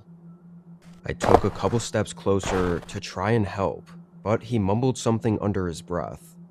Couldn't hear it through the harsh winds. I said what, and he mumbled again. The man just said, "Leave." I said I was just trying to make sure he was okay, and this time he nearly yelled, "Leave." So I backed up, and by the time I'd gotten back into my plow truck, he had driven off. I didn't know what the hell was wrong with that guy, but I knew there was something wrong. I stayed parked there for a minute, debating on calling the cops just because of how strange it all was. But I didn't get his tag, so I thought it wouldn't be useful anyway. Besides, he was probably just having a really bad night or something. I continued plowing the streets. Went another 30 minutes not seeing anyone at all. Even the snow that was on the streets didn't have very many tire tracks going through them. It looked like everyone had stayed in tonight to weather out the snowstorm. I was back to just going through the motions at this point, plowing the calm roads and wondering when the snow would stop falling, when I had to hit my brakes again. It was that same car, the old red one, stopped right in the middle of the street.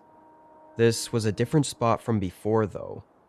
I looked around, and there was only one house on this part of the road. After 30 seconds of waiting, I tapped on the horn, but got nothing in return. He stayed parked right there in the road. This time, I decided it was too strange and got on the line with the police to report this really unusual behavior. The license plate was covered in snow, or maybe just by the blizzard, I couldn't tell, so I got out to get a closer look. Pretty much just when I did, I saw through his windows that the car was empty. No one was in there. I kept the operator updated that I didn't know where the guy was, but then I heard something. A scream, faintly cutting through the wind. It came from the house right off the road. I took a few steps closer, unsure if I'd heard it correctly. And that's when I heard it again, and saw that the front door was wide open. I sort of put the pieces together of the man being gone and the house being open, and knew something horrible was going on. I called out as I started running through the deep snow to get up to the front door. I told the operator everything that was going on, and of course they told me to wait in the truck for an officer to get there. I didn't listen. I went up to the front door, and the inside of the house was dark, aside from a hallway light glowing from upstairs, and I could hear the horrifying screams of a woman calling for help, muffled by the sounds of someone slamming their body into the bedroom door. I hurried up the staircase and found the disturbing-looking guy trying to break down the door, slamming his shoulder into it, kicking it, and doing everything he could to get it open. He didn't even turn to look at me or stop when I approached him. It wasn't until I pulled him away that he started fighting back. I was able to get control of him, enough to keep him away from the door. The guy was completely losing it, and I hadn't noticed until I managed to pin him to the ground that there was a knife on the floor at the other end of the hallway. I think in the struggle, he had tried to grab it from his pocket at some point and lost control of it before he could do anything. I knew the moment I saw it that I had gotten really lucky. A few minutes later, he ran out of energy and couldn't fight much more, and when police arrived, they cuffed him and brought him in. Now, I think most of what happened is pretty easy to put together, but I still feel like I didn't get a lot of specifics from the officers in the weeks afterward. All I know is the house he broke into was his ex-wife's house, where I guess he also used to live. Probably lost it in the divorce and lost his mind as well. That's all the details I managed to get. I still feel slightly guilty for not calling the police the first time I saw him, because I did have a bad feeling about him. I just didn't think it could have possibly been that bad. Thankfully, everyone managed to be okay afterward, though.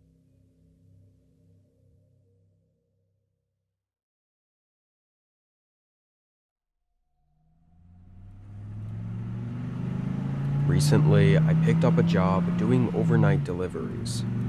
There's a few companies that hire people to do this, and having been an Uber driver for the last several years, I thought this would be a good change. The official title of this kind of job is flex drivers, meaning you use your own car and deliver stuff on a flexible schedule. I always did overnights for the extra pay and the ease of the work.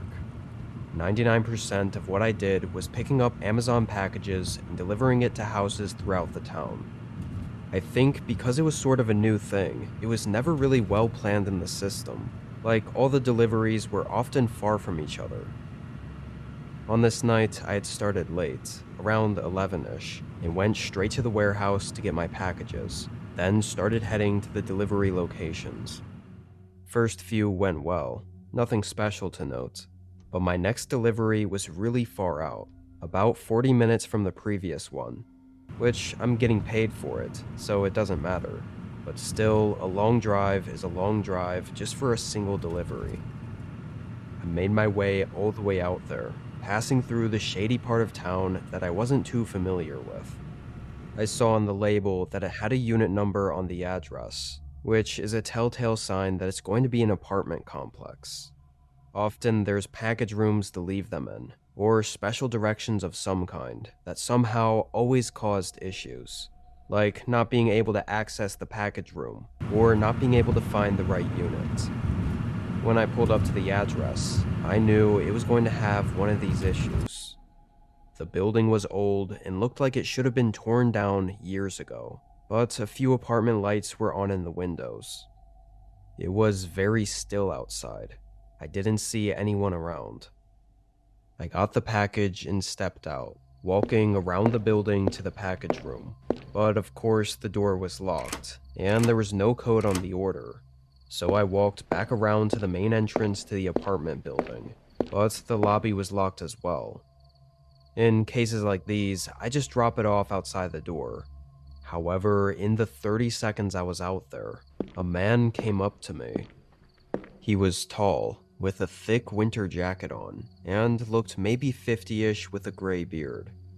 At first, he just walked up and said, "How's it going?" So I nodded and moved aside, assuming he was trying to get into the building.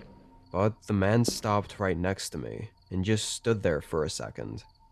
I said sorry and stepped further back, saying he could go in, and that I was just dropping off a package. The man said no worries, and asked how my night was going, still standing in the same spot. That's when I realized he was actually trying to talk to me and start a conversation, which was pretty weird given we were alone out there at like 2 in the morning. I confusedly said my night was alright, and I was just doing some deliveries, making up that I was running behind and had to go. I started walking back to my car, but heard him start asking about my job, like he didn't hear that I just said I had to go. I heard him take a couple steps behind me before I got in my car and pulled away, leaving the parking lot. I didn't know what that was, but knowing that I was in a shady area of town had me a little more worried about it. At least I got away though. I pulled over a few minutes down the road to situate the other packages and figure out what was next. I found one of them that was 15 minutes from me. I put my blinker on to get back onto the road, seeing a car coming up in my mirror and waiting for them to pass so I can merge back in. But the car started slowing down until I realized it was pulling off to the shoulder right behind me. I didn't bother staying and just got back onto the road and continued to the next address. I thought it had to be a coincidence, just some strange night I was having. I drove the 15 minutes, getting to the house. It was a regular home in a very typical neighborhood. I made sure I had the right box, then headed up the driveway and up to the door. And not 20 seconds later, I saw a light coming from down the road.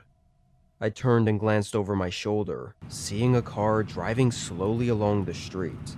And when it stopped right behind mine, my whole body went cold. I didn't ever get a good view of the car that tried to stop behind me before, but this was too much to be a coincidence. I was sure it had to be the same car from 15 minutes ago. And somehow, even then, I had never connected that it could have been the guy from the apartment complex. It seemed so impossible. But when I saw him looking at me through the window, I knew I needed to get out of there right away. I sprinted for my car. The man saw me running and pulled his car around, blocking the front of mine, and he got out just as I got in. His friendly, albeit creepy, face from before was gone. He looked pissed off. He ran up to my window and started punching it. I backed up to go around him, but he ran right in front of my car. The guy was screaming too. Nothing sensible though. It almost didn't even sound like English, just a mesh of random words that meant nothing. I started backing up more until I was far enough that he ran back to get in his car. Then I sped past him.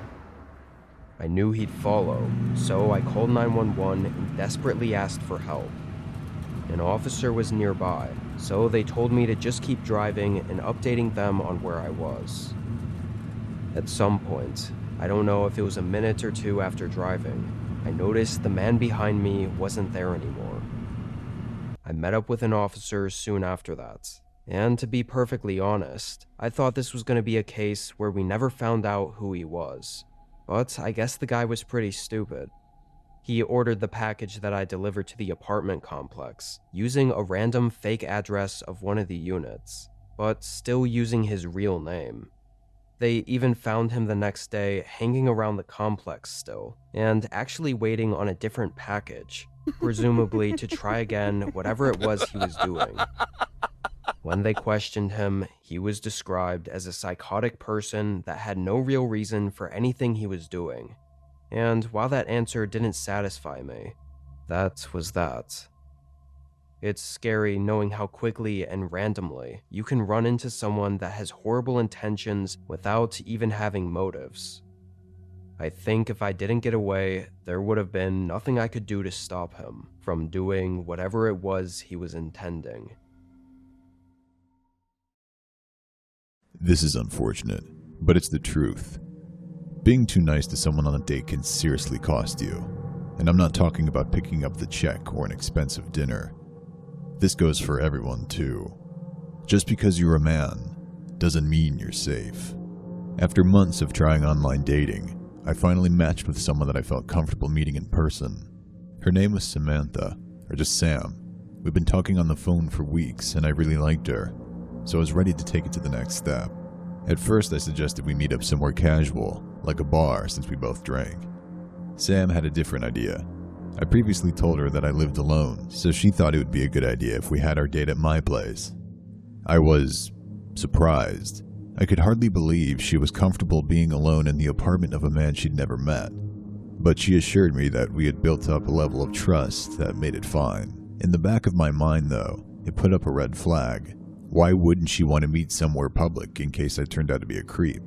Why come straight to my place? Was she one of those girls that would never leave once she got in my bed? However, it was a small level of concern, and I wanted to be nice, so I invited her over for drinks. I said I'd order some food, and we could watch whatever she wanted. She said that sounded wonderful. That night, she came over around 7 p.m. She seemed modestly dressed at first, until I took her jacket at the door and saw the clothing underneath was quite revealing. I complimented her, but I thought it was a bit much for a first date. Despite that, I poured some wine and we started talking in the kitchen. Before long, we were nearly through the first bottle of wine, and Sam was already asking if I had anything stronger. I made sure to order our food before we switched to the hard liquor, not wanting to drink too much on an empty stomach. While we waited for the food, we moved to the couch. Despite offering her the pick of any show or movie she wanted, she let me decide. Flipping through all the options was a nice distraction, as Sam had become a bit overbearing, sitting a little too close, never breaking eye contact, and frequently touching my shoulder. Things went on awkwardly like this for a while. The food arrived and we ate while the TV played in the background, but as soon as dinner was over, Sam made a move on me. It was very surprising and honestly hard to resist, but I politely declined, saying I wanted to take things slow. Sam was visibly disappointed and immediately pivoted to taking more shots. I went along with it, not wanting to shut her down twice in a row, though I was already a bit more drunk than I wanted to be. After another shot, Sam suddenly came up with another surprising idea. She suggested we both make each other a completely random drink with whatever we can find in the kitchen, but the other person has to go into a different room while it's being made, and no matter how bad it is, we both have to drink the whole thing. All my life, I've heard women telling each other to watch closely whenever a man makes them a drink, yet Sam had blind trust in me. I even made a crude joke that I could easily slip her something if I wanted to, but she laughed out loud, reminding me she had every opportunity to do the same. I laughed with her at the thought of that. So, we began. With me going first, Sam went to the bathroom while I threw together an abominable concoction of gin, Coke Zero, and bitters over ice. She absolutely hated it, but her reaction was hilarious. Then I went to the bathroom and waited for her to serve me her revenge. When I tried the drink she made, I almost gagged. There was such an awful taste that I could not place. Sam said it had sweet vermouth, salt, coffee liqueur, and white rum, all at room temperature. I regretted ever having a mixology phase and stocking my kitchen with so many ingredients. Since both drinks were so bad, we both agreed to just chug them. It was one of the most unpleasant experiences of my life, but I figured we were bonding over it. I was left with a bitter aftertaste in my mouth, still unsure which component of the drink introduced it. After a few minutes, I had a guess. Rapidly, my level of perceived drunkenness skyrocketed. My motor function was shot, my vision was fading, and I needed to lie down immediately. With my last remaining competence, I made Sam leave. She protested, saying she would stay and take care of me. But I basically pushed her out the door, telling her she did not want to see me in the state I was about to be in. Once Sam was gone, I rushed into the bathroom and forced myself to throw up. It's not something I'm good at, so it took me a while, and I didn't produce much, but I knew I needed to get whatever alcohol out of me that I could. By the time I called it quits though, I started to doubt if alcohol was all that had done me in. I drank too much, but it never made me feel this way, this heaviness. I could barely crawl across the floor and climb into my bed. All I wanted to do was pass out, but I couldn't sleep. I had this deep primal fear that I was about to stop breathing, so I had to focus on it. Breathe in, breathe out. Soon, I realized I could no longer move the rest of my body. My eyes were stuck open, staring at the ceiling. I don't know how much time passed in that state, but at some point, someone re-entered the apartment. Sam. I was too messed up to remember to lock the door, and she just let herself back in. As she walked into my room, I used all my strength to reach out to beg for help. I think my arm moved, though I'm pretty sure the sound I made was pretty incomprehensible. She came over to the bed, but she didn't look concerned. Her expression was empty, with just a trace of anger. This wasn't the person I knew. This was some hollow thing staring at me, and they were not there to help. I heard her tell me she could kill me if she wanted to. Putting the edge of the small pocket knife up to my eye, She grazed my cheek with the pointed end, stopping at my throat. I tried to grab it, hit her, do something, but I couldn't. Whatever she had done to me, she had rendered me defenseless. She was right, too. She could have easily slit my throat and let me bleed out. I saw it in her eyes that she was thinking about it. She wanted to. Yet, for whatever reason, she put the knife away and walked away out of my view, not saying a word. I didn't know if she would come back. Part of me still hoped she would have a change of heart and help me, but I never saw her again. From then, I faded in and out of consciousness for a long time. It wasn't until morning that I could move again. When I got out of bed, my apartment was ransacked. I didn't hear or see any of it happening, but everything was gone. On top of losing thousands of dollars to the robbery and having my drink laced, what stung the most in the moment was knowing that this was the point. The entire time Sam and I were talking, throughout the whole evening we spent together, she never wanted me. Whether she succeeded in seducing me or had to go to plan B like she did to incapacitate me, the plan was never to date me. The plan was always to rob me. That morning, I called the police, but by then, Sam had already disappeared like a ghost. Her name, profile, job, everything she had told me about herself was a lie. All they had was a physical description, and since she definitely left town, it was useless. Sam still hasn't been found, and at this point, I'm resigned to the fact that I will never receive closure or justice for what she did to me. This is how a first date turned into a nightmare. It started recently, at a packed house party in my freshman year of college. The music was loud and shitty, but the drinks were flowing freely.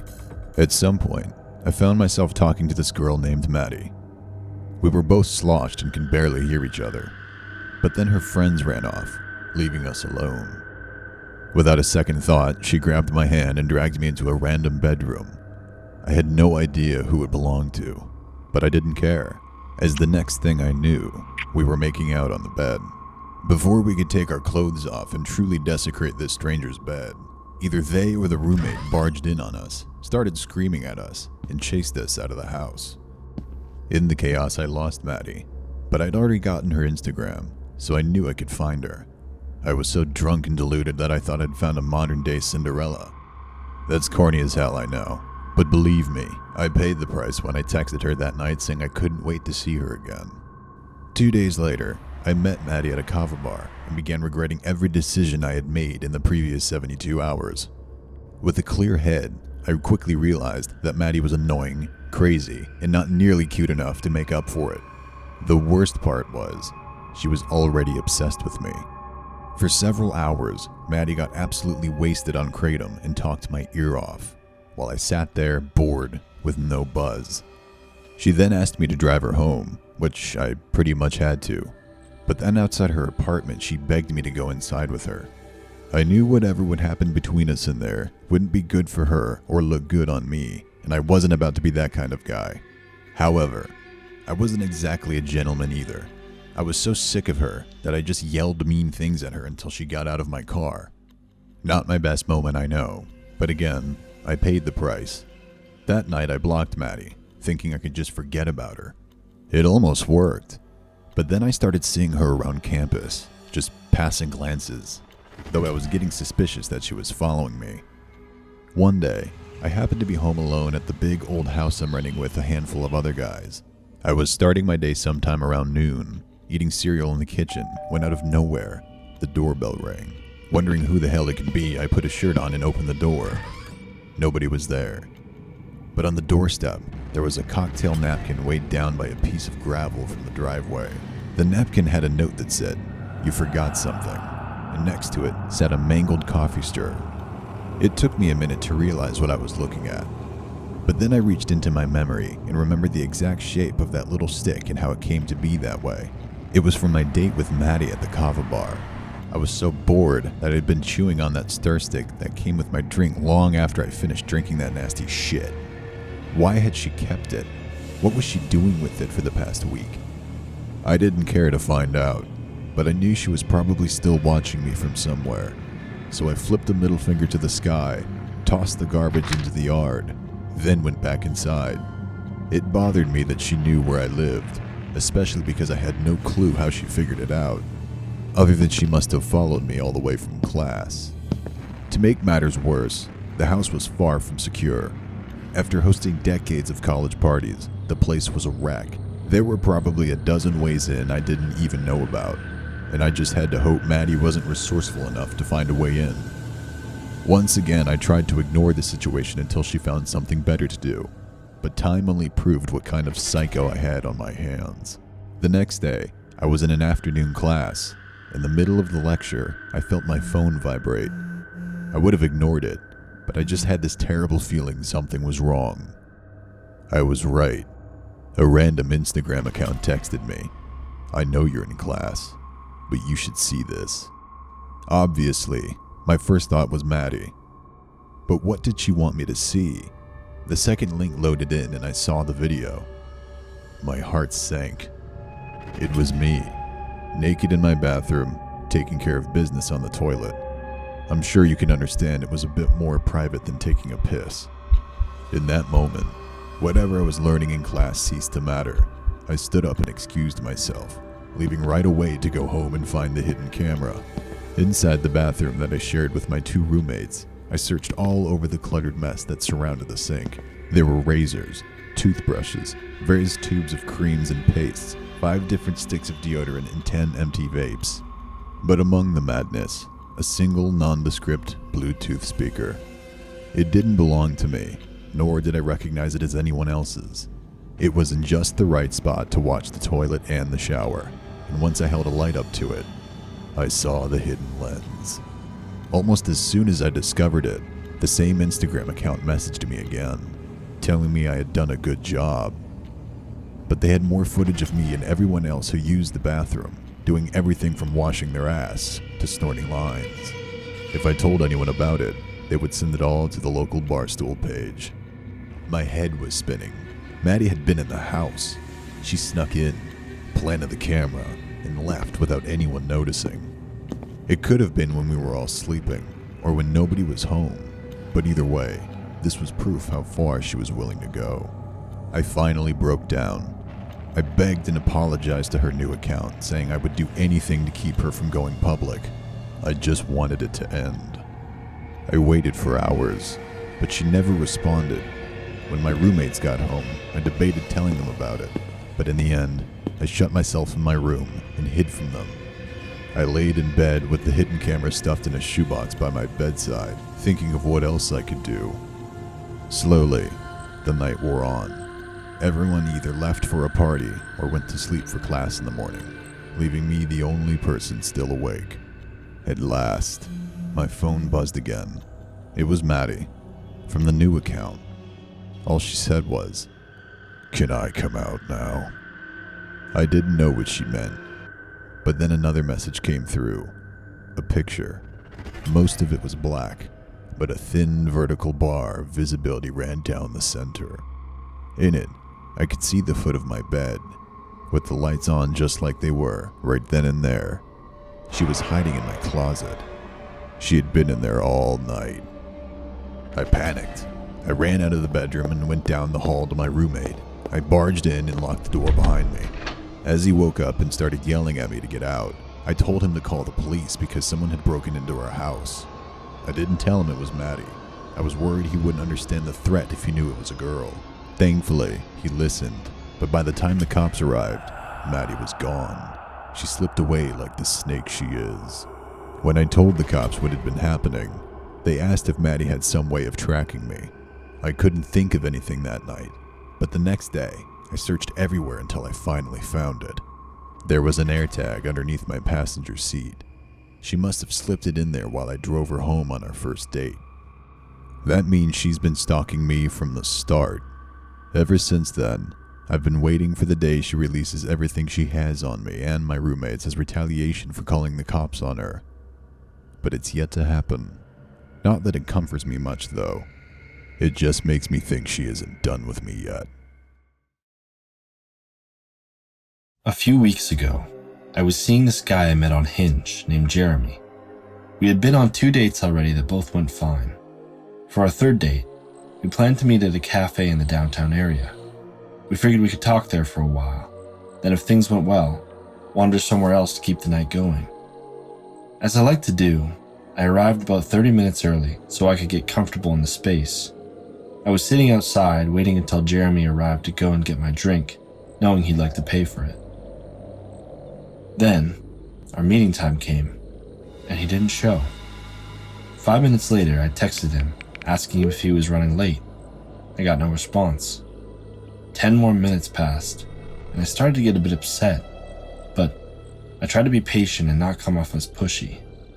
However, it seemed like I must have been wearing my mood on my sleeve, as around the time Jeremy was officially an hour late, another man came up to my table and started making small talk. This new, strange man asked if I was ever planning to get coffee, admitting he had been outside and noticed me sitting alone for a while. I avoided him telling why I was there, but he could see it in my face that I had been stood up. Immediately, I began acting standoffish as defense. I ignored what he was saying and texted Jeremy. I mentioned there was another man talking to me, hoping it would make him want to act protective, or at the very least, jealous, just enough to show his face. Instead, he finally replied, saying something had come up and he couldn't make it. He didn't even acknowledge what I said about the other man. I wasn't sure if he was just busy and didn't read my text fully. But then the strange man suggested something that made me rethink the entire situation. First, he told me his name, Alex, without asking, then offered to buy me a drink at the bar down the street. He said he wanted to cheer me up after getting abandoned by my date. I never told him I got stood up. Yet again, he assumed it with complete confidence. Not only that, but he suggested essentially the same plan to follow up the coffee shop that Jeremy and I had made. Almost like he knew. In an instant, I stopped believing in the coincidence. What, did Jeremy decide he didn't want me anymore, so he was trying to set me up with his friend? Hell no. I wasn't about to be passed off. Although I knew that was probably the best case scenario if I went with this Alex person. For all I knew, their plans for me went elsewhere, someplace I might never return from. I remained calm, maintaining a minimal level of conversation with Alex as I ordered myself an Uber and waited for it to arrive. It only took a few minutes, but it felt like forever. When it came, I rushed inside the car and told the driver to lock the doors and not let that man come with me. Thankfully, the driver reacted quickly and was glad to help me get away. Once I got home, I angrily shed all the nice clothes I put on, washed out all the fancy product I put in my hair, blocked Jeremy, and told myself I was never going on a date with a man I met online again. As soon as I laid down on my couch, I put on the TV, ready to relax and forget about him, only for someone to knock on my door and a familiar voice to violate my peace. Jeremy.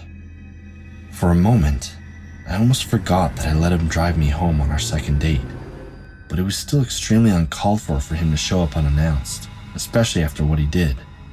He was banging on the door, shouting about how he was so sorry and the whole thing was a big misunderstanding.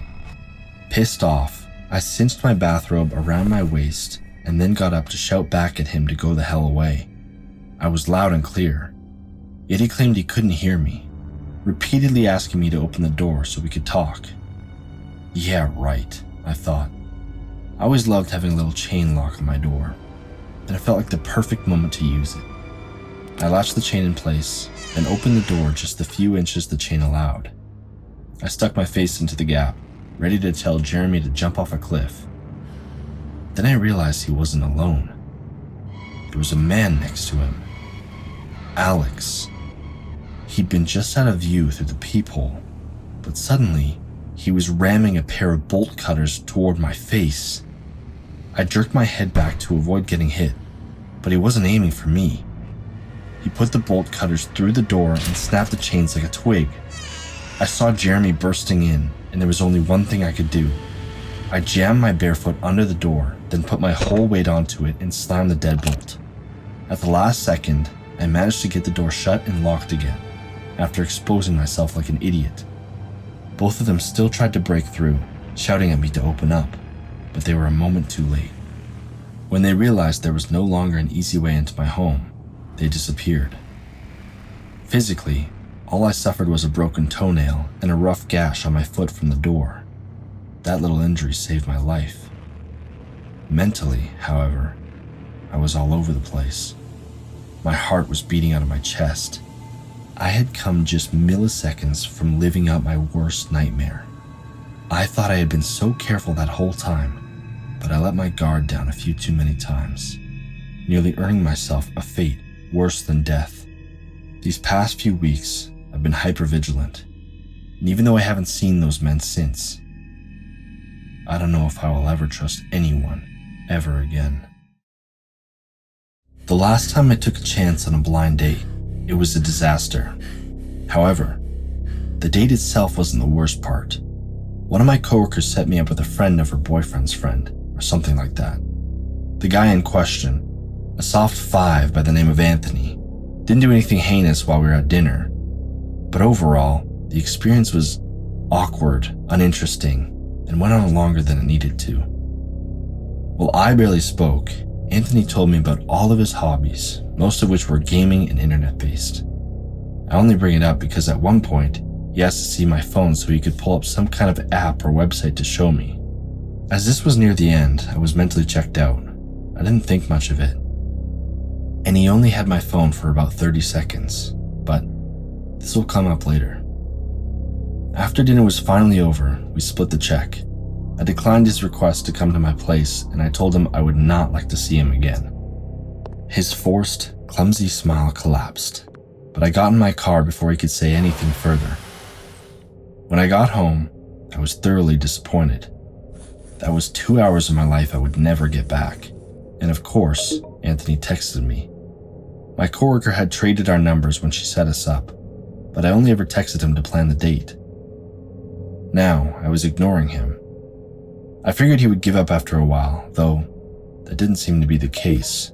He sent another text every few minutes for at least an hour. I wasn't reading any of them until I got annoyed enough to look.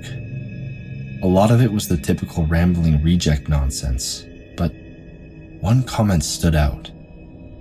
Anthony texted me, quote, "I bet you're sitting on your couch eating ice cream like every other fat and lonely woman in this world."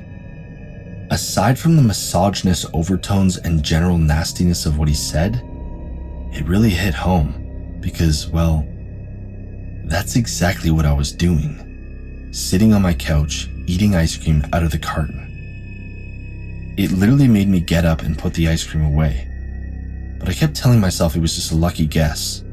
Clichés exist for a reason, don't they? It wasn't my fault I played into one for a moment.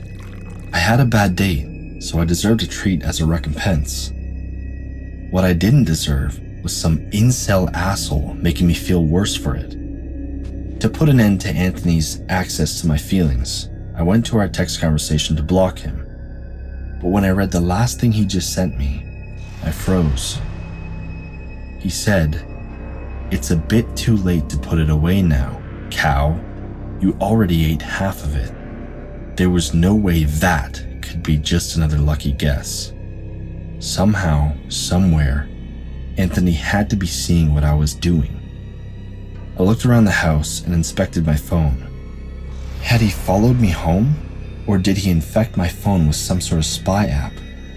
I wasn't sure, but Anthony kept texting me, calling me stupid for not figuring it out. He was toying with me, though I knew he could take things further at any moment. In a panic, I rushed around, making sure everything was locked and closing all the blinds. I couldn't think of anything else to keep him out. He must have already seen me changing, using the bathroom, and lounging in the living room, like I had the house to myself. 5 minutes ago, I was annoyed that my roommates were out of town because I had nobody to complain to. Now, I was worried I might be attacked because they were gone. Anthony was reveling in it. He knew I was alone. He made sure to tell me how much he enjoyed seeing me frightened. He wasn't just a weirdo, but a sicko. And my own coworker set me up with him. Did they know he would do something like this? Finally, I decided I couldn't handle another word from him, and when I went to block his number, I saw what had been staring me in the face all night. Under Anthony's contact information was his location on Apple Maps. It was right on top of my house.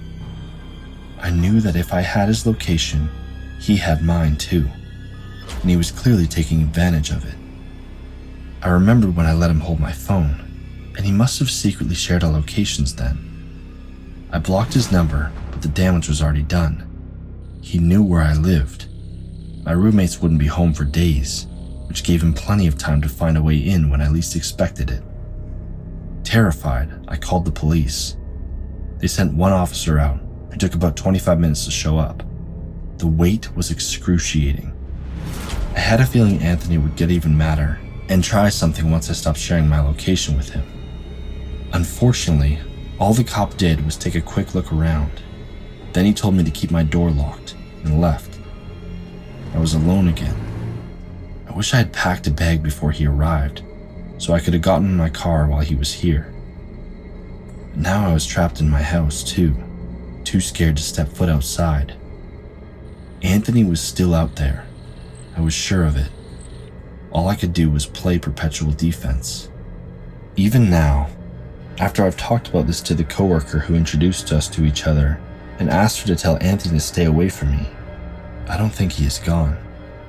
The only difference is, now he is watching me quietly, not harassing me, like he's waiting for me to forget. People like him, they tend to get obsessed. They hold grudges and develop intricate fantasies over long periods of time, until they can't help themselves from acting them out. Even after my roommates got home, I still don't feel safe here anymore. Anthony probably saw how little the cops seemed to care, and I know that emboldened him. I just hope I don't end up on the news when he finally gets the nerve to do something. A couple of friends and I went on a ski trip some years ago. This was Whitefish, Montana. 4 of us went. Me, my friend Tyler, my friend Jenna, and my friend Raul. Tyler always has sunflower seeds on him and leaves shells everywhere. Jenna tracks everything on her watch and gets irritated if a day doesn't count. Raul films little videos of everything, even waiting in line. Saturday night, we went into town after riding all day. Dinner, a couple of drinks, and one more bar because Raul kept saying the night was still young. And suddenly it was late. We were staying at a small hotel off the main road. The front desk had given us a card with a shuttle number earlier, so we called it, but it went to voicemail. Raul tried rideshare and got a long wait. We stood on the curb with our boards and boots and that tired, buzzy feeling. A white van rolled up with no resort logo and no hotel logo. A small sticker on the windshield said, Mountain Shuttle. The driver waved like he recognized us. He leaned out and said he was picking up for the motels on our road. He named our motel without us saying it first. Tyler started walking over, already relieved. I followed because Tyler moves first and thinks later. Jenna and Raul climbed in behind us. The driver said his name was Grant. Middle-aged, baseball cap, calm voice, and a lanyard with the card turned inward. The van smelled like wet gloves and cheap air freshener. He told us to buckle up and pulled away. For the first minute, it looked normal. Downtown lights, then the gas station, then the road that leads back towards the motels. Raul was talking. Tyler asked Grant if he skied.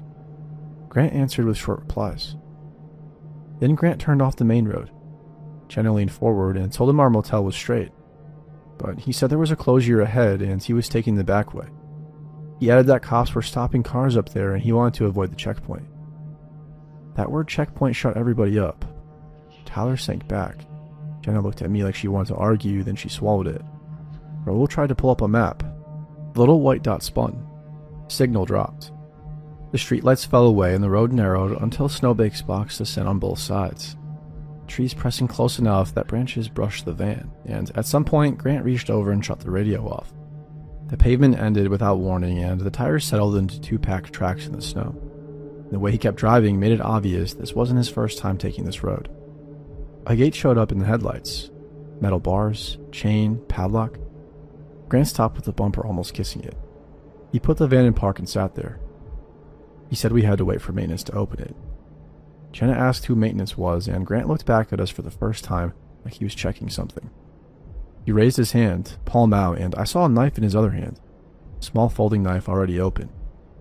He told us to stay quiet and said that we weren't getting out until he said so, one at a time. Raul's phone slipped out of his hand and hit the floor, so Grant reached back, picked it up, and set it by the dashboard. When Jenna's thumb moved over her screen, Grant turned, held his hand out, and waited until she passed hers forward. Tyler froze for a second, watching the knife come closer, then handed his phone over too. Grant stepped out into the snow and walked around the passenger side. Cold air poured in while he yanked the sliding door open from outside. The woods beyond the headlights looked like a wall. He grabbed Raul first because he was closest, hooking an arm under his jacket and dragging him toward the door while his boots scraped against the floor. Raul fought and twisted until Grant drove a knee into his thigh, folding him with a sharp, ugly sound. Tyler lunged from the back row and grabbed Grant's shoulder. The knife came around fast and caught him across the forearm, blood soaking through his sleeve as he staggered back, clutching his arm. His face drained of color. Jenna screamed and tried to shove past me toward the door, but Grant backhanded her across the face and she dropped right into the seat, hands at her nose, with blood spilling between her fingers. Raul was half out of the van already, bent over and gasping. My head went blank and I grabbed my snowboard bag, swinging it as hard as I could. I caught Grant on the other side of the head and shoulder and knocked him backward into the snow outside. He recovered fast. He turned toward me and lunged back through the open sliding door, already bringing the knife up. He drove it into my side before I could move away. My jacket darkened immediately and my legs gave out, dropping me into the aisle where I slammed into a seat. Everything broke apart after that. Tyler was shouting that his arm felt numb while he pressed it to his chest. Jenna was crying and gagging, struggling to breathe through the blood on her face. Raul dragged himself toward the far seat, yelling for help with one leg barely working. Then headlights flooded the van and washed everything white. A truck came up fast and stopped sideways across the road, strobes flashing. A county plow. The driver jumped out yelling. Grant slammed the sliding door shut and sprinted into the trees on the right. He disappeared pretty quick. The plow driver ran up, pounded on the window, and yelled for us to unlock the door. We spilled out into the snow and stumbled behind the plow like it was a shield. The driver called 911. He kept his flashlight on the tree line and kept telling us to stay tight together. Deputies arrived within minutes. Dogs arrived even. An EMT wrapped Tyler's arm and held gauze to Jenna's face, and they treated my side as well, which needed stitches later. Raul's thigh swelled up immediately and he could barely put weight on it. They searched the woods for a while, long enough that the adrenaline wore off and the cold started to matter. Deputies followed tracks until they disappeared into rocks and brush, then came back shaking their heads. One went through the van and called things out as they found them. Zip ties in the glove box. Duct tape wrapped around the child lock switch like it had been there a long time, and our phones sitting by the dashboard where he dropped them. A deputy asked how he ended up in the van in the first place. I told him we were waiting for a shuttle outside the village when it pulled up, and the driver said he was doing motel pickups on our road. He knew the name of our motel before we said it, which is why we got in. The deputy wrote that down without saying anything, then paused for a second longer than necessary before closing his notebook. We spent the rest of the night at the sheriff's office, answering the same questions over and over. By morning, everything felt unreal, like we'd been awake too long. We flew out later that day with swollen faces, bandages, and bags that still smelled like snow and blood. They never caught him while we were there. Deputies told us the van had been reported stolen earlier that week, and the shuttle sticker wasn't tied to any company they recognized. The gate he stopped at led to old logging roads that ran deep into the woods. People ask what he planned to do past that gate. I don't have an answer that helps. I think about the zip ties, and I think about how calm he was when he took our phones, like it was the first step of something he'd already played out. I think about how fast he switched from friendly to violent once we were boxed in.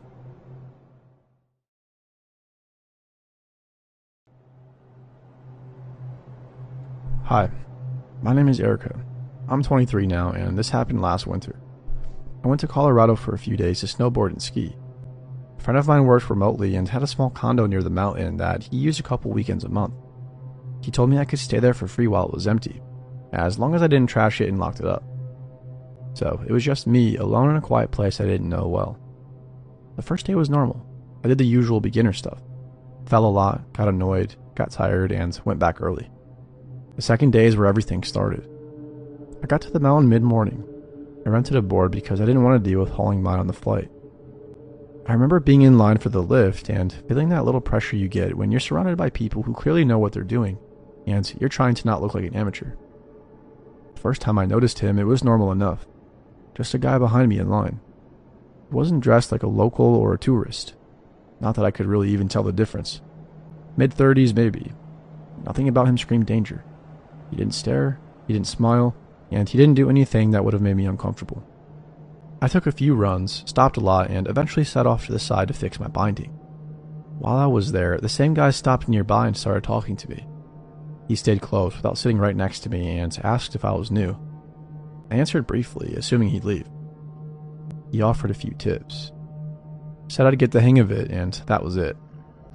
I got up and went down. I stopped again lower on the mountain, mostly because my legs were burning and I needed a second. I also wanted distance. I remember telling myself not to be dramatic in a public place. People stop. People talk. That's normal.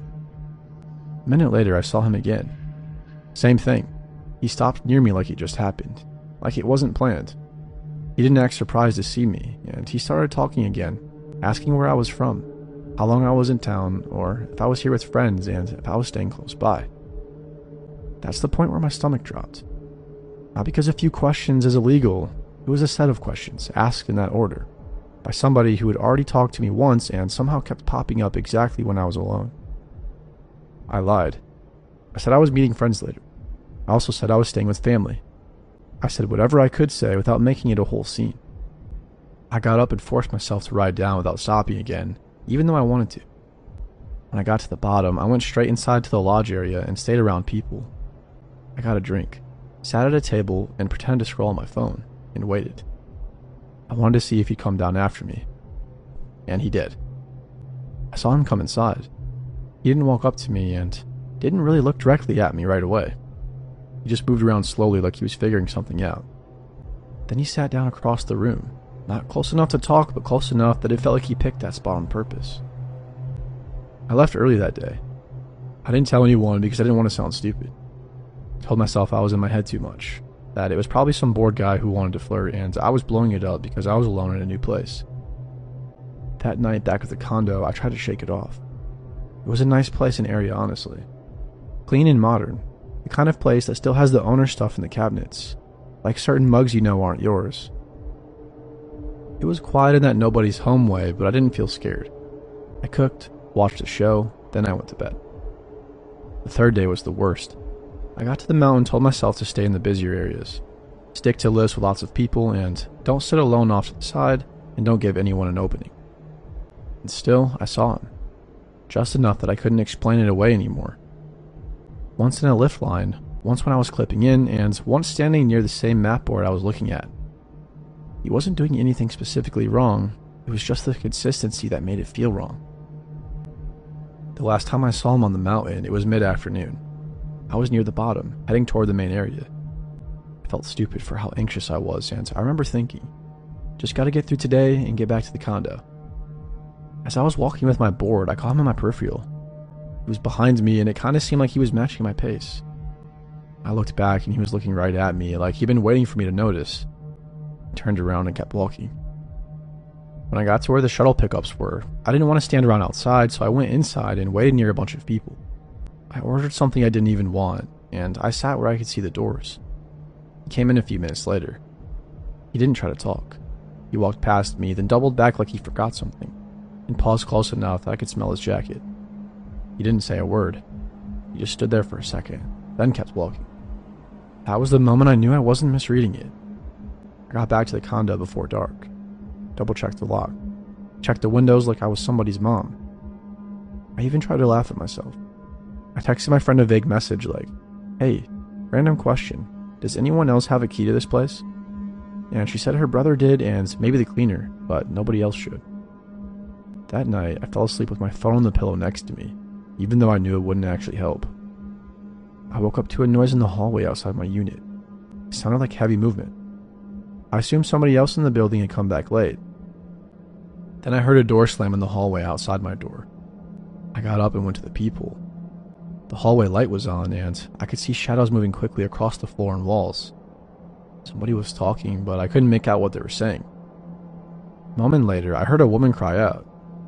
It was sudden and real, the kind of sound that makes your stomach drop. My body went cold. I stepped back from the peephole and just stood there, stupidly, like my brain didn't know what to do.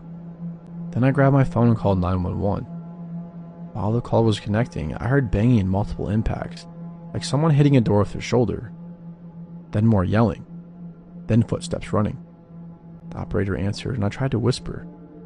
I gave the address and the unit number and told her I heard someone trying to force their way into a unit in the hall. I said I was alone, and I also said I didn't know what was happening.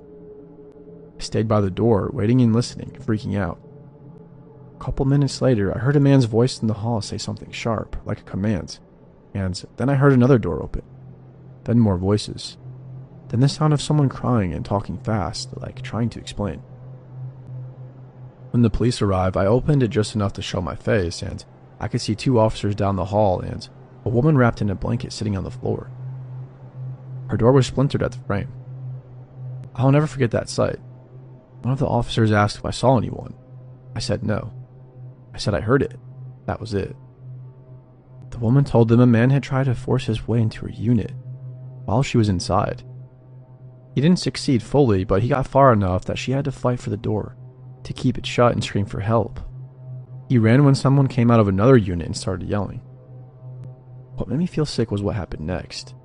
One of the officers asked her if she recognized him, like maybe it was someone that she knew.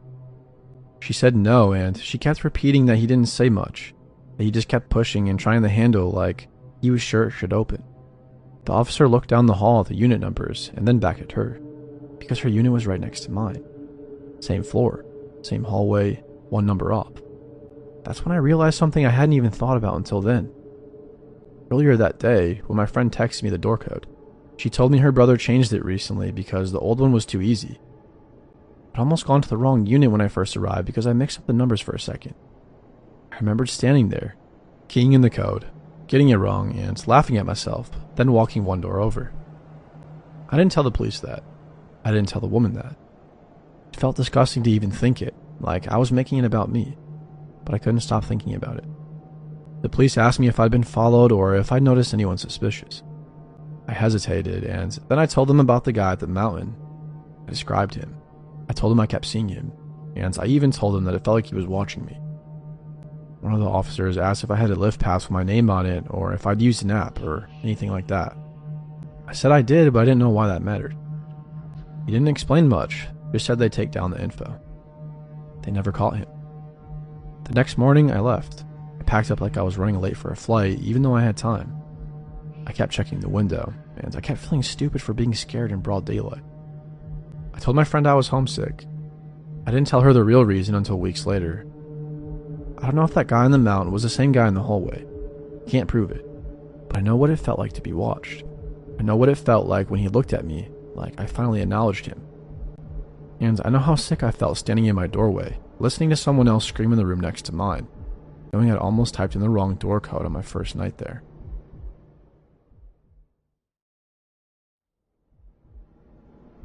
When I was 9, my family took a trip to a ski resort in West Virginia. My dad really wanted to get his money's worth, so he had my whole family out on the slopes about 20 minutes before the lifts were even running. It was something like 15 degrees, and around lunchtime, my mom and I were getting too cold to have fun. We decided to go get hot chocolates at the food hall, while my dad and brother stayed out for a few more advanced runs, and we all agreed to meet for lunch later after about an hour. My mom and I got our hot chocolate, and we were warming up in the food hall. When I started to feel better, I noticed that the kiddie slope was right outside the building, so I asked my mom if I could do a few runs while waiting for my dad and brother to come back.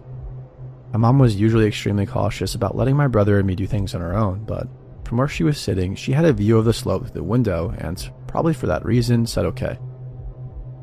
At first, everything was fine. I was thrilled to be out on my own and felt invincible, blasting down an easy slope after all the trickier ones I'd been on with my parents. I went down a couple times and I was feeling good when I started to notice myself passing a specific man over and over. This man was very distinctive looking in the crowd of skiing families, wearing 90s style snow gear. He was tall, wearing what looked like a black trench coat, not a ski jacket, had a long dark beard, dark rimmed glasses, and a black hat with a rim, like a short top hat. I don't know the name of this exact style, but it was like a less formal top hat kind of. As a 9-year-old kid, his appearance scared me a little and reminded me of a cartoon depiction of a bad guy or a robber. I started feeling like I was seeing him everywhere. It wasn't a huge slope, but it still seemed like we passed each other more often than I was passing other skiers. I also started getting the sense that he was trying to get on the lift with me, like waiting to get in line until after I did, even though we never ended up being put on a lift together. I couldn't tell if I was being paranoid or if he was really showing up way too often, so I decided to test him. The next time I got off the lift, I went back down the slope like normal, knowing he had been a few chairs behind me and would probably come right down the slope as well. When I was about halfway down the hill, I stopped suddenly and the man passed me. That's when it started getting weird. After passing me, the man went a little further down the hill and gently fell down in a controlled way. He sat on the ground and watched me pass him.